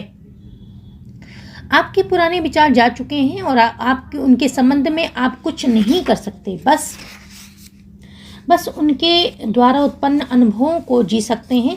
आपका वर्तमान जीवन जिसे आप सोच रहे हैं आपके नियंत्रण में है। उदाहरण, यदि आपके पास एक छोटा बच्चा है जिसे लंबे समय तक जितना वे चाहें उसे उतनी देर से सोने की अनुमति दी गई हो, फिर आप फैसला करते हैं कि अब इस बच्चे को हर रात 8 बजे सो जाना चाहिए, तो आपके विचार में वह पहली रात कैसी होगी? वह बच्चा इस नए नियम के खिलाफ विद्रोह करेगा और गुस्से में आ सकता है और चिल्ला सकता है और न सोने के लिए अपना हर संभव प्रयास कर सकता है। यदि आप इस समय पीछे हट जाएंगे तो बच्चा जीत जाएगा और हमेशा के लिए आपको नियंत्रित करने का प्रयास करेगा। हालांकि यदि आप शांति से अपने फैसले पर अड़े रहते हैं और दृढ़ता से कहने लगते हैं कि सोने का समय आ गया है और विद्रोह कम हो जाएगा। 2 या 3 रातों के बाद वह नियम स्थापित हो जाएगा। यही स्थिति आपके मन मस्तिष्क की है। निश्चित रूप से पहले वो विद्रोह करेगा। वह नियंत्रित होना नहीं चाहता, लेकिन आप उसके नियंत्रक हैं और यदि आप एकाग्र और दृढ़ रहेंगे तो जल्दी ही एक नई विचार शैली स्थापित हो जाएगी और आपको यह जानकर बहुत ही अच्छा लगेगा कि आप अपने विचारों के असहाय शिकार नहीं हैं, बल्कि अपने मन मस्तिष्क के स्वामी बन गए हैं। अभ्यास, जाने देना। आप जब ये पढ़ रहे हों तो एक गहरी सांस लें और सांस छोड़ने के साथ अपनी सभी तनावों को शरीर से निकालें। अपने सिर, माथे व चेहरे को आराम करने दें। पढ़ने के लिए अपने मस्तिष्क को तनाव में आने की ज़रूरत नहीं है। अपनी जुबान, गले, कंधों को आराम करने दें। आप आराम से भरी हुई बाहों और हाथों में पुस्तक पकड़ सकते हैं, जो आप अभी कर रहे हैं। अपनी पीठ, पेट और सभी चीज़ को आराम दें। अपने पैरों को आराम दें। अपने सांसों को सामान्य रखें। पिछले अनुच्छेद को शुरू करने के बाद से क्या आपके शरीर में बड़ा परिवर्तन आया है? ध्यान दें कि आप कितना कुछ पकड़ कर रखते थे और अगर आप अपने शरीर से कह रहे हैं, शरीर से यह कर रहे हैं, तो आप अपने मन मस्तिष्क से भी ऐसा कर रहे हैं। अपने आरामदेह स्थिति में अपने आप को कहें कि मैं सब छोड़ने को तैयार हूँ, मैं छोड़ता हूँ, मैं त्यागता हूँ, मैं सारे तनाव छोड़ता हूँ और ये सारे तनाव छोड़ता हूँ, मैं सारी उदासी छोड़ता हूँ, मैं सभी पुरानी सीमाओं को छोड़ता हूँ, मैं बहुत शांत हूँ, मैं अपने साथ बहुत खुश हूँ और जीवन की प्रक्रिया में शांत हूँ, मैं सुरक्षित हूँ। इस अभ्यास को 2 या 3 बार करें। छोड़ने की सहजता महसूस करें। जब भी आप आने वाली कठिनाई के बारे में महसूस करेंगे तो उसे दोहराएं। ये नियम अपनाने के लिए थोड़ी अभ्यास की ज़रूरत होगी। अब आप पहले अपने आप को शांतिपूर्ण स्थिति में डालते हैं तो आपकी अपनी प्रतिज्ञाओं द्वारा नियंत्रण रखना आसान हो जाता है। अब आप खुल जाते हैं, उन्हें स्वीकार करने लगते हैं। संघर्ष करने या तनाव लेने की अथवा जोर देने की कोई आवश्यकता नहीं है। बस आराम करें, उचित विचारों को सोचें और हाँ, ये आसान है। शरीर से मुक्त करना। कभी कभी हमें शरीर से कुछ निकलने के अनुभव की ज़रूरत होती है। अनुभव और भावनाएं शरीर में कैद हो सकती हैं। कार में सभी खिड़कियां बंद करके चिल्लाना बहुत राहत देने वाला हो सकता है। यदि हम अपने शाब्दिक अभिव्यक्ति को दबाते रहे हों, बिस्तर या तकियों को घूंसे मारना दबे हुए गुस्से को निकालने का एक हानि रहित तरीका है। इसी के लिए साथ टेनिस खेलना या दौड़ना भी इसका एक अभ्यास अच्छा तरीका है। जो भी ये गुस्सा है, जो अगर इसको आप दबा देते हैं तो ये जाके कोई ना कोई बीमारी बन जाता है। इसको आप अगर निकालने के लिए, जैसे इसमें बताया गया है कि तकिया या बिस्तर, उसमें घूंसे मार सकते हैं, अपना गुस्सा निकाल सकते हैं। एक थेरेपी है, इसको आप अपने लिए इस्तेमाल कर सकते हैं। तो कुछ समय पहले मेरे कंधे में एक दो दिन पीड़ा थी। मैंने उसे अनदेखा करने का प्रयास किया, लेकिन ये ठीक नहीं हो रहा था। आखिरकार मैं बैठ गई और अपने आप से पूछा, आखिर क्या हो रहा है, मैं महसूस कर रही हूँ, मैं क्या महसूस कर रही हूँ। मैंने महसूस किया कि जलन महसूस हो रही है। जलन इसका मतलब है क्रोध। तुम किस चीज़ से क्रोधित हो? मैं सोच नहीं पा रही थी कि मैं किसके बारे में क्रोधित हूँ। इसीलिए मैंने कहा कि ठीक है, मैं चलो देखते हैं कि हम वह चीज़ खोज पाते हैं कि नहीं। मैंने बिस्तर पर 2 बड़ी तकिए रखी और काफ़ी ऊर्जा के साथ उसको मारने लगी। 12 चोटों के बाद मुझे ठीक पता चल गया कि मैंने किस बारे में क्रोधित किया, और बहुत स्पष्ट था। इसलिए मैंने तकियों को और ज़ोर से मारा, कुछ शोर किया और अपने शरीर के उस भावनाओं को निकाल दिया। जब मैं ये सब कर चुकी तो मुझे काफ़ी बेहतर महसूस हुआ और मेरा कंधा जो था वो ठीक हो गया। और अतीत द्वारा हावी होकर अपने आप को रोकना। कई लोग मेरे पास आते हैं और कहते हैं कि वे अतीत में हुई किसी घटना की वजह से आज खुश नहीं हो सकते, क्योंकि उन्होंने अतीत में कुछ नहीं किया या एक खास तरीके से नहीं किया। वे आज ये खुशनुमा जीवन नहीं जी सकते क्योंकि उनके पास कोई ऐसी चीज़ नहीं है जो अतीत में उनके पास थी। वे आज को नहीं जी सकते हैं क्योंकि अतीत में उन्हें तकलीफ पहुंची थी। इसीलिए वे अब प्रेम को स्वीकार नहीं करेंगे, क्योंकि एक बार कुछ करने पर कोई अप्रिय घटना हो गई थी। उन्हें यकीन है कि आज फिर भी वैसा होगा, क्योंकि कभी उन्होंने कुछ ऐसा किया ही नहीं था। कभी उन्होंने ऐसा किया था जिसके लिए वे शर्मिंदा हैं। उन्हें यकीन है कि वे हमेशा बुरा व्यक्ति रहेंगे, क्योंकि कभी किसी ने उनके साथ कुछ ऐसा किया था। तो यह सब दूसरे व्यक्ति की गलती है और उनका जीवन उनकी इच्छा के अनुसार नहीं चल रहा, क्योंकि अतीत में एक स्थिति में क्रोधित हो गए थे और वे उस दंभ को बनाए रखेंगे, क्योंकि अतीत के किसी बुरे अनुभव के विषय में वे उनसे बुरा व्यवहार किया गया था। वे कभी उसको माफ़ नहीं कर पाएंगे और भूल नहीं पाएंगे। क्योंकि मुझे हाई स्कूल में डांस में आमंत्रित नहीं किया गया था और मैं आज जीवन का आनंद नहीं उठा पा रहा हूँ, क्योंकि पहले ऑडिशन में मेरा प्रदर्शन अच्छा नहीं था। इसीलिए मैं ऑडिशन देने से डरता हूँ, क्योंकि मैं विवाहित नहीं हूँ और मैं जीवन को पूरी तरह से नहीं जी सकता, क्योंकि कभी किसी टिप्पणी से मुझे दुख हुआ था और मैं फिर कभी किसी पर भरोसा नहीं कर सकता, क्योंकि मैंने कभी कोई चीज़ चुराई थी। मुझे हमेशा अपने आप को सज़ा देनी चाहिए, क्योंकि मैं बचपन में गरीब था तो मुझे कभी तरक्की नहीं कर सकता। अक्सर हम यह एहसास नहीं करना चाहते कि अतीत को पकड़ कर रखना, भले ही वह कितना भी दुखद क्यों ना हो, केवल अपने आप को चोट पहुंचाना है। उन्हें कोई फ़र्क नहीं पड़ता कि आमतौर पर उन्हें पता नहीं होता।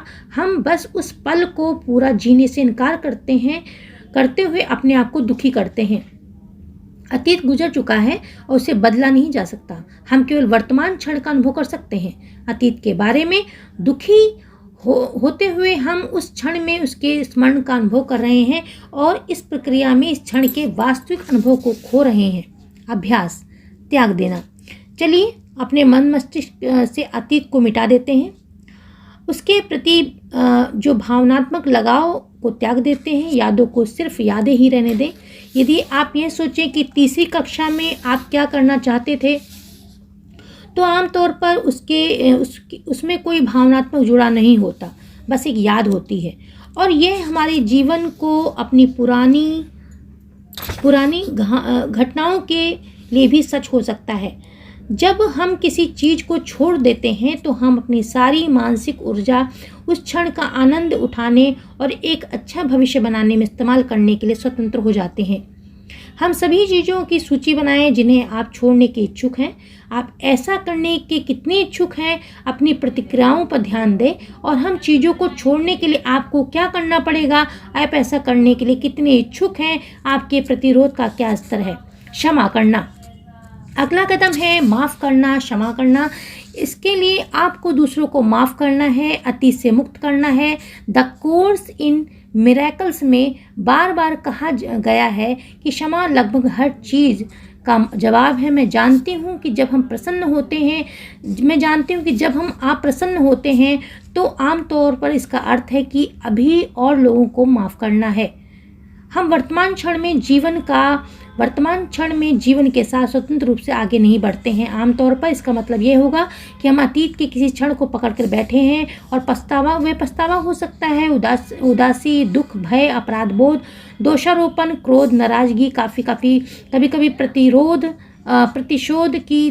लेने की इच्छा भी हो सकती है।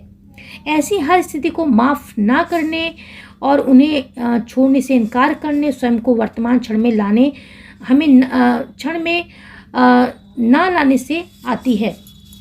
प्रेम हमेशा किसी प्रकार के उपचार का जवाब होता है और प्रेम का रास्ता है माफ़ कर देना। क्षमा प्रदान करने से नाराज़गी खत्म हो जाती है और मैं कई रूपों में ऐसा करती हूँ। अभ्यास, नाराज़गी खत्म करने के लिए एमिट फॉक्स का एक पुराना अभ्यास है जो हमेशा कारगर होता है। वे सिफारिश करते हैं कि आप मौन होकर बैठें और अपनी आंखें बंद करें, अपने मन और शरीर को रिलैक्स करने दें और फिर एक अंधेरे थिएटर में अपनी कल्पना करें कि आपके सामने एक छोटा सा मंच है। उस मंच पर उस व्यक्ति जिसको आपको माफ़ करना है, उस व्यक्ति को बिठाएं जिसे आप अधिक नाराज हैं। और वे अतीत और वर्तमान का कोई भी व्यक्ति, जीवित या मृत हो सकता है। जब आप उस व्यक्ति को स्पष्ट देखते हैं, उस व्यक्ति के लिए अच्छी चीज़ें होती देखें, ऐसी चीज़ें जो उसके लिए महत्वपूर्ण हो, उसे मुस्कुराते हुए देखें, खुश देखें। कुछ मिनटों के बाद आप कल्पना करेंगे कि फिर धीरे धीरे उसे धीरे धीरे गायब करें। मैं इसमें एक कदम और जोड़ना चाहूँगी। जब वह व्यक्ति मंच से जाता है तो अपने आप को वहाँ बिठाएं और अपने बारे में अच्छी चीज़ें होती देखें, अपने आप को मुस्कुराते हुए खुश देखें। यह जान जाएं कि ब्रह्मांड की संपदा हम सब के लिए उपलब्ध है। उपरोक्त जो अभ्यास नाराज़गी के उन काले बादलों को हटा देता है जो हम में से अधिकतर लोग अपने मन में रखते हैं। ये कहना बहुत कठिन होता है कि हर बार जब आप ऐसा करें तो आप अलग अलग लोगों की कल्पना करें और इसे एक महीने तक रोज करें। ध्यान रखें कि आप कितने हल्के हो गए हैं। अभ्यास, प्रतिरोध। आध्यात्मिक मार्ग पर चलने वाले लोग क्षमा करते हैं। ये कहना कठिन होगा कि हर बार जब आप ऐसा करें तो आप अलग अलग लोगों को कल्पना कर सकते हैं और यदि इस एक महीने तक रोज करेंगे तो ध्यान दें कि आप कितने हल्के हो रहे हैं। अभ्यास, प्रतिशोध। अध्यात्म मार्ग पर चलने वाले लोग क्षमा करने के महत्व को जानते हैं और हम में से कुछ के लिए एक ऐसा कदम है जो पूरी तरह क्षमा करने से पहले हमारे लिए आवश्यक है। कभी कभी हमारे अंदर एक छोटा सा बच्चा माफ़ करने के लिए स्वतंत्र होने से पहले प्रतिशोध लेने के लिए आतुर होता है और उसके लिए यह अभ्यास बहुत मददगार है। अपनी आंखें बंद करें, चुपचाप शांति से बैठें, उन लोगों के बारे में सोचें जिन्हें क्षमा करना सबसे कठिन है।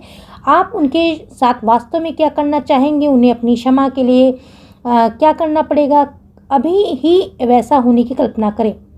बारीकियों में जाएं। आप कितने लंबे समय तक उन्हें दुखी या प्रायश्चित करते देखना चाहते हैं। जब आप संपूर्ण महसूस करें तो समय को कम करें और इसे हमेशा के लिए जाने दें। आमतौर पर इस समय आप हल्के महसूस करते हैं और क्षमा करने के बारे में सोचना अधिक आसान होता है। हर दिन ऐसा अभ्यास करना आपके लिए अच्छा नहीं होगा। एक बार ऐसा करना मुक्त होने का एहसास दे सकता है। अभ्यास, क्षमा। जब आप क्षमा करने के लिए तैयार हैं, यदि हो सके तो इस अभ्यास को एक साथी के साथ करें, और या यदि आप अकेले हैं तो जोर जोर से बोलें। फिर से अपनी आंखें बंद करें, चुपचाप बैठें और कहें कि मुझे, अब उस व्यक्ति का नाम लें, को क्षमा करने की ज़रूरत है, मैं तुम्हें, फिर उस व्यक्ति का नाम लें कि क्षमा करता हूँ। इसे बार बार करें। किसी को क्षमा करने के लिए आपके पास बहुत सी चीज़ें होंगी, दूसरों को क्षमा करने के लिए एक और दो चीज़ें हैं। यदि आप साथी के साथ हैं तो उसे कहने को कहें कि धन्यवाद, मैं अब आपको मुक्त करता हूँ। यदि साथी नहीं है तो कल्पना कीजिए आप जिस व्यक्ति को क्षमा करेंगे वह आपसे ये बात कह रहा है। ऐसा कम से कम 5 या 10 मिनट तक करें। फिर जिन अन्यायों को आप अभी ढो रहे हैं उनके लिए अपने हृदय में झांकें और उन्हें जाने दें। आप अभी के लिए पर्याप्त सफाई कर चुके हैं और अपना ध्यान स्वयं पर लगाएं। अपने आप से जोर से कहें कि मैं अपने आप को माफ़ करता हूँ, और इसे लगभग 5 मिनट तक करें। यह बहुत शक्तिशाली अभ्यास है और किसी बची हुई गंदगी को साफ करने के लिए इन्हें सप्ताह में कम से कम एक बार करना अच्छा है। कुछ अनुभवों को भूलना आसान होता है और कुछ से छुटकारा पाने में हमें मेहनत करनी पड़ती है। जब तक अचानक चले नहीं जाते, खत्म नहीं हो जाते। अभ्यास कल्पना करना एक और अच्छा अभ्यास है, और हमें इसे किसी से पढ़वाएं या टेप में डालकर सुने। अपने आप को 5 या 6 साल के बच्चे के रूप में देखें। एक छोटे से बच्चे की आंखों में गहराई से देखें और उसमें मौजूद चाह को देखें। एहसास करें कि वह छोटा बच्चा आपसे केवल एक चीज़ चाहता है, वह है प्रेम। उसे प्यार और मिठास से पकड़ें। उसे बताएं कि आपको उससे कितना प्रेम करते हैं, आप उसका कितना ख्याल रखते हैं। उस बच्चे को हर चीज़ की तारीफ़ करें।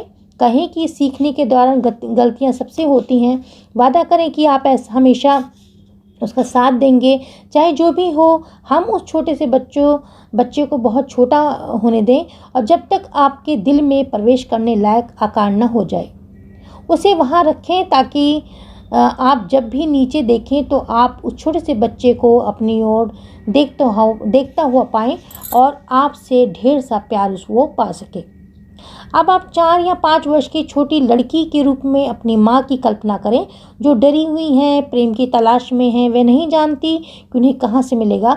अपनी बाहें बढ़ाएं और छोटी सी बच्ची को अपने पास लाएं। उसे बताएं कि आप उसे कितना प्यार करती हैं, आप उसका कितना ख्याल रखती हैं।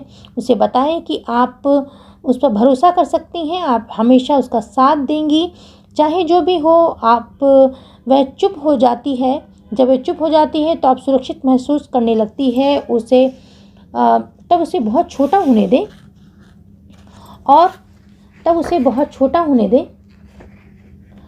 और उसे छोटा होने दें आकार और आपके हृदय के पास, ताकि वह आपके हृदय के पास समा सके। और उसे अपने छोटे से बच्चे के साथ वहाँ रखें। उन दोनों को एक साथ एक दूसरे से ढेर सारा प्यार करने दें। अब आप 3 या 4 साल के एक छोटे से बालक के रूप में अपने पिता को कल्पना करें, जो डरा हुआ है, रो रहा है, प्यार चाहता है। उसके नन्हे से चेहरे पर आंसू लुढ़कते देखें। जब वह नहीं जानता कि किधर मुड़ना है, आप डरे हुए छोटे बच्चों को दुलराने में अच्छे हो गए हैं, इसलिए अपने बाहें फैलाकर उसके कांपते हुए नन्हे शरीर को पकड़ें, उसे दुलराएं। उसे महसूस कराएं कि आप उसे कितना प्यार करते हैं। उसे महसूस करने दें कि आप उसका कितना ख्याल रखेंगे। और जब उसके आंसू सूख जाएं तो आप उसे छोटे से बच्चे शरीर में प्यार और शांति महसूस करें। उसे छोटा होने दें और जो आकार आपके हृदय में समा सके वहाँ रखें, ताकि तीनों छोटे बच्चे एक दूसरे से ढेर सा प्यार दे सकें।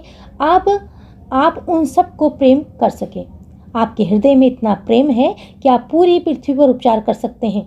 लेकिन फिलहाल चलो इस प्रेम को केवल अपने उपचार के लिए इस्तेमाल करते हैं। आपके हृदय के केंद्र में एक गर्माहट है, एक सौम्यता है, एक नरमी आते देखें और इस भावना को अपने सोचने और बोलने के तरीके में बदलने दें। चैप्टर 8 नवीनता का निर्माण। मेरे भीतर मौजूद उत्तर मुझे आसानी से समझ आ जाते हैं।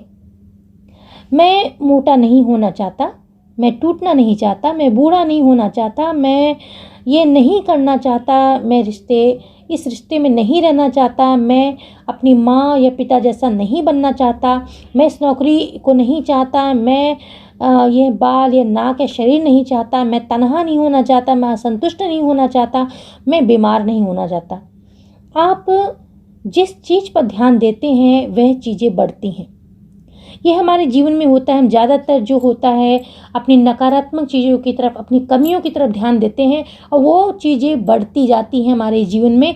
फिर हम कहते हैं, फिर हम देखते हैं कि जो दुखी है वो और दुखी क्यों होता है, जो गरीब है वो और गरीब क्यों होता है। तो यहाँ पे जिस चीज़ पर हम ध्यान देते हैं वही चीज़ें हमारी बढ़ती जाती हैं। तो ज़रूरत है कि अब हमारे पास जो भी चीज़ें हैं, अच्छी चीज़ें जो ईश्वर ने दी हैं उस पर ध्यान दें ताकि वो बढ़ें। तो आप जिस चीज़ पर ध्यान देते हैं और वो बढ़ती जाती हैं। ये चीज़ें दिखाती हैं कि हमें किस तरह नकारात्मक चीज़ों से मानसिक संघर्ष करना सिखाया जाता है। ऐसा इसलिए कि यदि हम ऐसा करेंगे तो सकारात्मक चीज़ें स्वतः हमारी ओर आएंगी, लेकिन ऐसा नहीं होता। आप जो नहीं चाहते, आपने किसी बार इस बारे में सोचा, आपने कितनी बार इस बारे में रोना और रोया है ज़्यादा?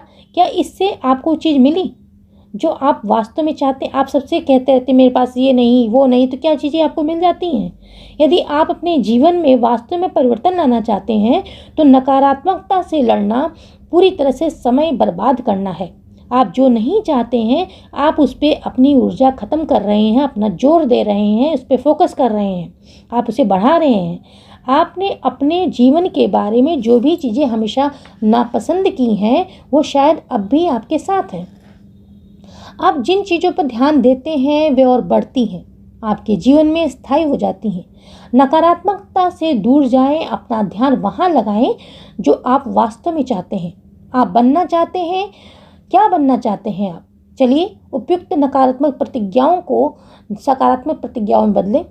मैं दुबला हूँ, मैं खुशहाल हूँ, मैं हमेशा युवा हूँ और अब एक बेहतर स्थान पर मैं जा रहा हूँ, मैं एक बढ़िया नए रिश्ते में हूँ, मेरा व्यक्तित्व बहुत अच्छा है, मैं अपने बाल नाक शरीर को प्यार करती हूँ, मैं प्यार और स्नेह से भरी हुई हूँ, मैं आनंदमय और खुश और मुक्त हूँ, मैं पूरी तरह से स्वस्थ हूँ। प्रतिज्ञाएं सकारात्मक दृढ़ता से सोचना सीखें। कोई भी बात जो आप बोलते हैं वह प्रतिज्ञा हो सकती है। अक्सर हम नकारात्मक दृढ़ता के रूप में सोचते हैं। नकारात्मक प्रतिज्ञाएं केवल उसे बढ़ा सकती हैं जो आप नहीं चाहते। ये कहना कि मैं अपनी नौकरी से नफरत करती हूँ वह आपको कोई लाभ नहीं होगा। यह घोषणा करना है कि आप एक शानदार नई नौकरी को स्वीकार नहीं कर रहे। मैं ऐसा करने के लिए अपने चेतन मन में रास्ते खुलेंगे। लगातार सकारात्मक बातें करें और आप अपना जीवन कैसा चाहते हैं। हालांकि इसमें एक और महत्वपूर्ण बिंदु है, हमेशा अपना कथन वर्तमान काल में ही कहें, जैसे कि मैं हूँ या मेरे पास वो चीज़ है। आपका चेतन मन जो है वो ऐसा आज्ञाकारी आपका सेवक है। यदि आप भविष्य काल में घोषित करेंगे कि मैं चाहता हूँ, मेरे पास होगा, तो वह चीज़ हमेशा भविष्य में ही रहेगी और आपके पास वो नहीं आएगी। स्वयं से प्रेम करना, जैसे कहते हैं कि स्वयं से प्रेम करने का मतलब है सारी बीमारियों से दूर होना। स्वयं से प्रेम करना, जैसा कि मैंने पहले कहा है कि चाहे समस्या जो भी हो, मुख्य बात जो है अपने आप से प्रेम करना है। और ये बिल्कुल जादू की छड़ी के समान है जो समस्याओं को आपके जीवन से गायब कर देती है। वह समय आप याद करें जब आपने अपने बारे में अच्छा महसूस किया था और आपका जीवन बहुत अच्छा चल रहा था। वह समय याद कीजिए जब आप प्रेम में थे और उस समय जो याद कीजिए जब आपके सामने कोई समस्या नहीं थी, अपने आप से प्रेम करते थे, अपने अंदर इतनी भावनाएं उत्पन्न की थी आपने, और आपके लिए इतनी अच्छी किस्मत वो लाएगा कि आपके पास ज़मीन पर पाँव नहीं पड़ेंगे, आपके पाँव ज़मीन पर नहीं पड़ेंगे। अपने आप से प्यार करना आपको अच्छा महसूस कराएगा। अपने आप से वास्तव में प्रेम करना असंभव है जब तक कि आप अपने अस्तित्व को, अपने आप को स्वीकार न करें। इसका अर्थ है कि किसी भी स्थिति में अपनी आलोचना नहीं करें। और मैं अभी भी सभी प्रकार की आपत्तियां सुन सकती हूँ। लेकिन मैंने हमेशा से अपनी आलोचना की है। मैं अपने बारे में इस बात को कैसे पसंद कर सकती हूँ? मेरे माता पिता, शिक्षक, प्रेमी ने हमेशा मेरी आलोचना की है। मैं किस तरह प्रेरित हो सकती हूँ? लेकिन मेरे लिए ये चीज़ें करना गलत है। अगर मैं अपनी आलोचना नहीं करूँगा तो अपने आप में परिवर्तन कैसे लाऊँगा? मन मस्तिष्क को प्रशिक्षित करें। उपयुक्त प्रकार की जो आलोचनाएं हैं, बस मैं उनको आलोचना करना, बस मन की पुरानी बातों के चिपके रहना है। देखिए कि आपने किस प्रकार अपने आप को नीचा दिखाने, परिवर्तन से इनकार करने के लिए अपने मन को प्रशिक्षित किया है। इन विचारों को अनदेखा करें और अभी जो महत्वपूर्ण काम है उसे करें। इस अभ्यास पर वापस चलते हैं जो हमने पहले किया है। फिर से दर्पण में देखें और अपने बारे में कहें, अपने आप से कहें कि मैं तुम्हें पूरी तरह से स्वीकार करती हूँ। आप कैसा महसूस हो रहा है? क्या हमने क्षमा करने का जो कार्य किया था उसके बाद आसानी हो रही है? यह अब भी मुख्य मुद्दा है। आप आत्म अनुमोदन, अपनी प्रशंसा जो है, और आत्म स्वीकृति सकारात्मक परिवर्तनों की कुंजियां हैं। जिन दिनों मैंने अपनी आत्मवंचना में बहुत सशक्त थी, मैं कभी कभी अपने चेहरे पर थप्पड़ मारती थी। मैं आत्म स्वीकृति का अर्थ नहीं जानती थी। अपने अभावों और सीमाओं में मेरा भरोसा इतना सशक्त था कि मैं इसके विपरीत किसी बात को नहीं समझती थी। यदि कोई कहता कि वह मुझे प्यार करता है तो मेरे त्वरित प्रतिक्रिया ये होती थी, क्यों? किसी को मुझसे क्या मिलता है, क्या दिखता है? ये पुराना विचार था। अगर उन्हें बस पता चल जाए कि मैं अंदर से कैसी हूँ तो मुझे प्यार नहीं करेंगे। मैं नहीं जानती थी कि सभी अच्छी चीज़ें और अपने अस्तित्व को स्वीकार करने, अपने अस्तित्व से प्रेम करने से शुरू होती हैं। मुझे अपने साथ एक शांतिपूर्ण प्रेममय संबंध विकसित करने में काफ़ी समय लगा। पहले मैं अपने बारे में छोटी छोटी चीज़ों की तलाश करती थी जिन्हें मैं अच्छे से अच्छे गुण मानती हूँ, और इससे मदद मिलती थी और मेरा अपना स्वास्थ्य सुधारना शुरू हो गया था। अच्छा स्वास्थ्य अपने आप से प्रेम करने के साथ शुरू होता है और इसी प्रकार संपन्नता और प्रेम, रचनात्मक आत्म अभिव्यक्ति शुरू होती है। और बाद में मैंने अपनी सभी चीज़ों से प्रेम करना, उन्हें स्वीकार करना सीखा, यहाँ तक कि अपने उन गुणों को भी जो मेरे विचार में उतने अच्छे नहीं थे, और तभी मुझ में सुधार आना शुरू हुआ। अभ्यास। मैं खुद को पसंद करती हूँ। मैंने यह अभ्यास सैकड़ों लोगों को दिया है और इसके परिणाम उल्लेखनीय रहे हैं। अगले माह के लिए अपने आप से बार बार कहिए, मैं खुद को पसंद करती हूँ। उसे दिन में कम से कम 3 बार, 4 बार, 400 बार भी कहना पड़े तो कहिए। नहीं, अधिक नहीं। आप चिंता करें। आप जब चिंता में हो तो कम से कम इतनी ही बार आप अपनी समस्या के बारे में सोचते हैं। चलिए, मैं खुद को पसंद करती हूँ एक स्थायी मंत्र है। मैं खुद से प्रेम करती हूँ, खुद को पसंद करती हूँ। आप इसे जितनी बार दोहराना चाहें दोहराएं। चाहे आपको 400 बार दिन में बोलना पड़े तो ज़रूर बोलें, और अपने आप से बार बार ये बोलते रहें। यह कहना कि मैं खुद को पसंद करती हूँ आपके अवचेतन मन में दबी हुई विरोधी बातों को ऊपर लाने की गारंटी शुदा एक तरीका है। जब नकारात्मक विचार सामने आते हैं, जैसे कि मैं अपने आप को कैसे पसंद कर सकती हूँ, मैं मोटी हूँ, या सोचना बेवकूफ़ाना है, ऐसे सवाल जब आपके सामने आते हैं कि मैं अच्छा नहीं हूँ, जो भी आपका नकारात्मक विचार होगा वह आपके मानसिक नियंत्रण का समय है।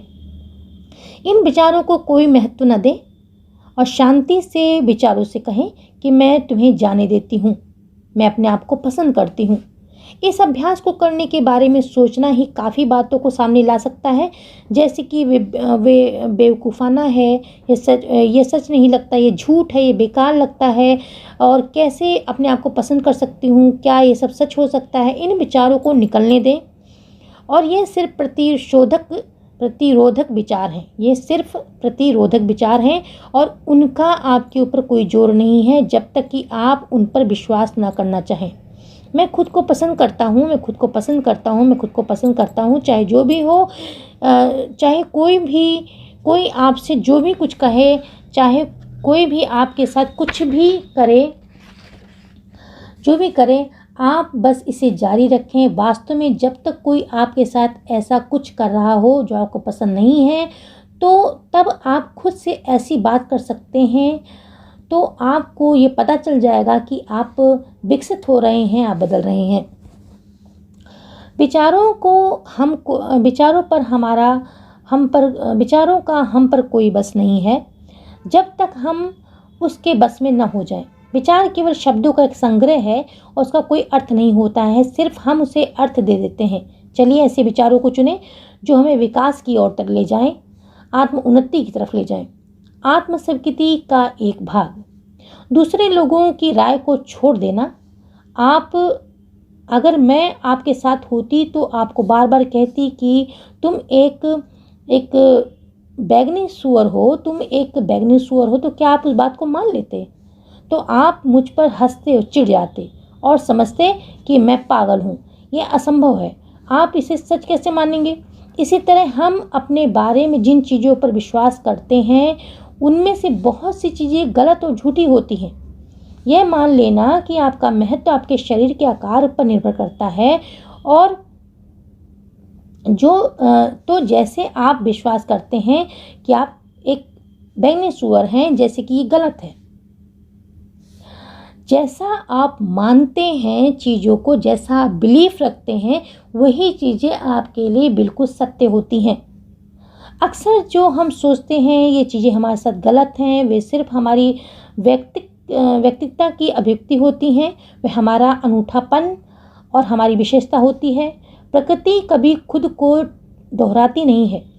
जब से इस पृथ्वी पर जीवन शुरू हुआ है, तब से बर्फ के कोई दो टुकड़े या बारिश की दो बूंदें भी एक समान नहीं है।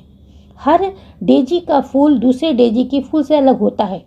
हमारी उंगलियों के निशान भिन्न होते हैं। हम भिन्न हैं, हमें अलग अलग ही होना था। जब हम इस बात की स्वीकार कर लेते हैं कि कोई प्रतिस्पर्धा, कोई तुलना नहीं है, किसी दूसरे की तरह बनने का प्रयास करना अपनी आत्मा को चोट पहुंचाना है, तो हम पृथ्वी पर अपने आप को अभिव्यक्त करने के लिए आए हैं। मैं ये भी नहीं जानती कि मैं क्या थी जब तक मैंने अपने आप को इसी रूप में प्यार करना नहीं सीखा। अपनी जागरूकता को अभ्यास में परिवर्तित करें। ऐसे विचारों को सोचें जो आपको प्रसन्न करें, ऐसे कार्य करें जो आपको अच्छे लगे महसूस कराएं, ऐसे लोगों के साथ रहें जो आपको अच्छा महसूस कराएं, ऐसी चीज़ें खाएं जो आपके शरीर के लिए अच्छी हों, ऐसे स्थान पे जाएं जो आपको अच्छा महसूस कराएं। बीज बोना। एक क्षण के लिए टमाटर के एक पौधे के बारे में सोचें। एक स्वस्थ पौधे पर सैकड़ों टमाटर लगे हुए हैं और टमाटर के उस पौधे जिस पर कि इतने टमाटर हों को प्राप्त करने के लिए हमने एक छोटे से सूखे हुए बीज के साथ शुरू करना होगा। यह बीज टमाटर का जैसा नहीं दिखता, उसका स्वाद टमाटर के पौधे जैसा नहीं है। यदि आप अच्छी तरह नहीं जानते कि आप कभी नहीं जानेंगे कि टमाटर का पौधा हो सकता है। चलिए मान लेते हैं कि आप एक बीज को उपजाऊ मिट्टी में डाल देते हैं, उसमें पानी देते हैं, साथ में उसमें सूर्य की रोशनी मिलती है। जब पहले छोटी सी कोपल उसमें निकलती है तो आप नहीं कहते कि टमाटर का पौधा है, बल्कि आप उसे देखते हैं और कहते हैं, आहा, ये निकल आया। आप खुशी से उसको बढ़ते देखते हैं और इसी बीच यदि आप उसे पानी, धूप सब कुछ देते रहते हैं और जो झाड़ उखाड़ जो भी उसके अगल बगल में अवांछित पौधे निकाल देते हैं, उनको निकाल के फेंक देते हैं, तो आपको सैकड़ों रसीले टमाटरों वाला पौधा मिल जाता है। और ये सब उस नन्हे से बीज के साथ शुरू हुआ था। अपने लिए एक नया अनुभव बनाना शुरू कीजिए। बिल्कुल ऐसा ही है जैसे कि मिट्टी में आपने बीज डालते हैं। आपका अवचेतन मन मस्तिष्क जो है वो आपका गार्डन है। बीज नई प्रतिज्ञा है और ये सारा नया अनुभव इस छोटे से बीज में है। आप इसे दृढ़ता से सींचते हैं, आप उस पर सकारात्मक विचारों की धूप डालते हैं और वहाँ पे आसपास उगने वाले जो भी नकारात्मक विचार हैं, उन जो झाड़ है, जो मतलब ऐसे अनचाहे पौधे हैं, उनको उखाड़ के आप फेंक देते हैं। तो जब आप सबसे पहले नन्हे से प्रमाण को देखते हैं तो आप ये नहीं कहते कि ये काफ़ी नहीं है, इसकी बजाय आप पहली सफलता को देखते हैं, खुशी से उछल कर कहते हैं वाह, आखिर ये हो गया, ये काम हो रहा है। इसके बाद आप उसे बढ़ते हुए देखते हैं, अपनी इच्छा की अभिव्यक्ति के रूप में देखते हैं। अभ्यास, नए परिवर्तन लाएं। जब आप अपनी कमियों की सूची बनाएं, उन्हें सकारात्मक प्रतिज्ञाओं में बदलें, या फिर आप उन बदलावों की सूची बनाएं जो आप करना और लाना चाहते हैं, तो इसके बाद उस सूची में तीन चुनें और उन्हें सकारात्मक संकल्पों में बदलें। मान लीजिए आपकी सकारात्मक सूची कुछ इस प्रकार है कि मेरा जीवन अस्त व्यस्त है, मुझे वज़न कम करना है, कोई मुझे प्यार नहीं करता, मैं आगे बढ़ना चाहता हूँ,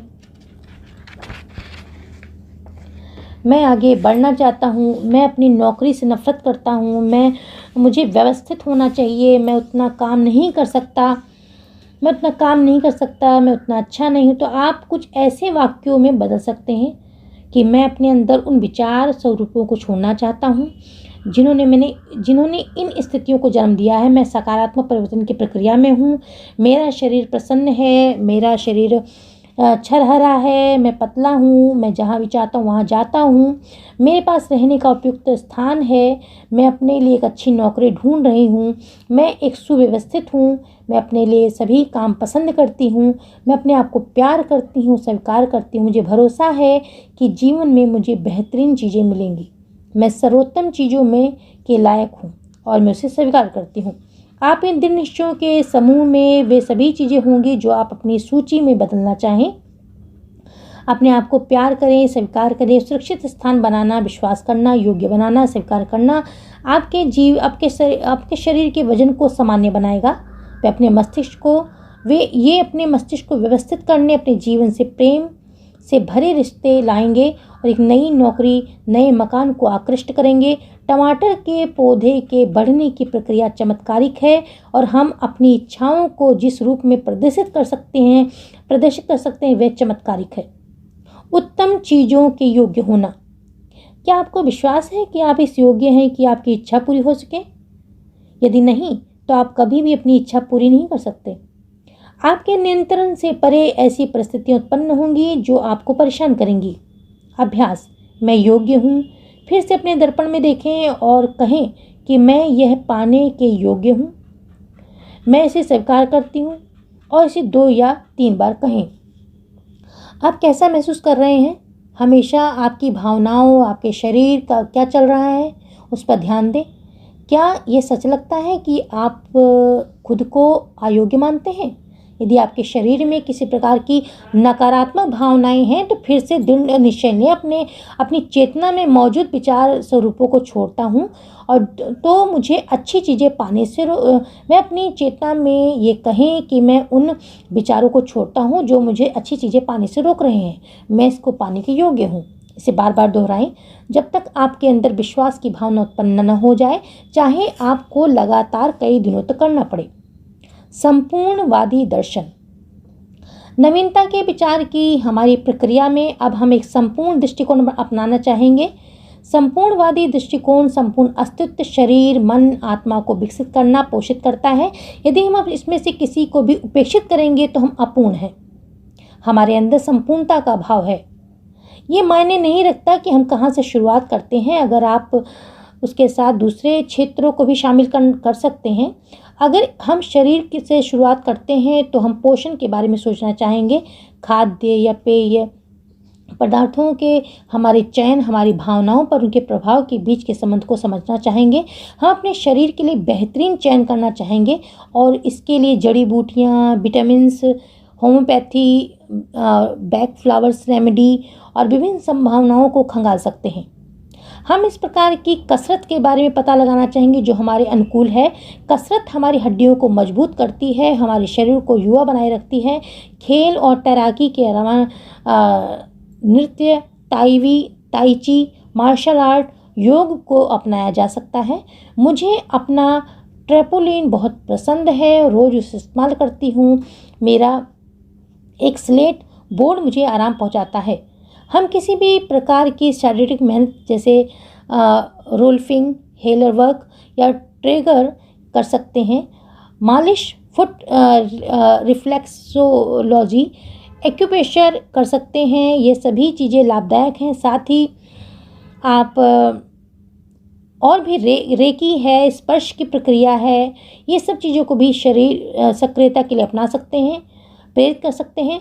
मन मस्तिष्क के इन विजुअलाइजेशन टेक्निक, गाइडेड इमेजरी और प्रतिज्ञाओं को अपना सकते हैं। बहुत सी मनोवैज्ञानिक तकनीकें हैं जैसे गेस्टाल्ट, हिप्नोसिस एंड रीब्रीथिंग, साइकोड्रामा और past life regression, art therapy, dream work. ध्यान किसी भी रूप में मन को शांत करने, अपने आप को ऊपर लाने के लिए प्रेरित करने का अनुभव तरीका है। प्रेरित करने के लिए अद्भुत तरीका है। मैं आमतौर पर बस आँखों को बंद करके बैठती हूँ और कहती हूँ कि मुझे क्या जानने की ज़रूरत है, और फिर मैं मौन होकर उत्तर की प्रतीक्षा करती रहती हूँ। यदि उत्तर मिलता है तो ठीक है, नहीं मिलता है तो भी ठीक है, और किसी और दिन मिल जाता है। बहुत सी ऐसी संस्थाएं हैं जो ध्यान आदि में संबद्ध कार्यशालाएं आयोजित करती हैं, जैसा कि अंतः निरीक्षक और प्रेम संबंध प्रशिक्षण, KVS ग्रुप इत्यादि। इनसे कई सप्ताह में कार्यशालाएं आयोजित करती हैं। वे सप्ताह के अंत में आपको जीवन के बारे में एक बिल्कुल नया दृष्टिकोण अपनाने का अवसर देते हैं। कोई भी कार्यशाला आपको सभी समस्याओं को हमेशा के लिए समाप्त नहीं कर सकती, लेकिन वे आपके जीवन को बदलने में आपकी सहायता करती हैं। आध्यात्मिक क्षेत्र में प्रार्थना, ध्यान, ईश्वर के साथ जुड़ना, मेरे लिए क्षमा प्रदान करना, बिना शर्त प्यार करना आध्यात्मिक कार्य है। कई आध्यात्मिक समूह भी हैं। मैं चाहती हूँ कि आप जानें कि आपके सामने कितने रास्ते खुले हैं, आप कितना कुछ कर सकते हैं। अगर एक रास्ता आपके लिए उपयोगी सिद्ध नहीं होता तो दूसरे को आजमाएं। ये सभी रास्ते लाभदायक हो सकते हैं। मैं ये नहीं कह सकती कि आपके लिए कौन सा रास्ता सही होगा। यह आपको खुद खोजना है। किसी एक विधि या एक व्यक्ति, एक समूह के पास हर किसी के लिए सही उत्तर मिल जाएं, ऐसा नहीं होता है। मेरे पास अभी के लिए सभी उत्तर नहीं हैं। मैं बस संपूर्ण स्वास्थ्य के लक्ष्य में एक साधन भर हूँ, और जीवन की अंतता में, जीवन की निरंतरता में जहाँ मैं हूँ, सब कुछ संपूर्ण है, परिपूर्ण है। चैप्टर्स पूरे हो चुके हैं और 8 चैप्टर पूरे हो गए हैं। अब जो पार्ट बनेगा उसमें हम आगे के चैप्टर करेंगे। So thanks for watching.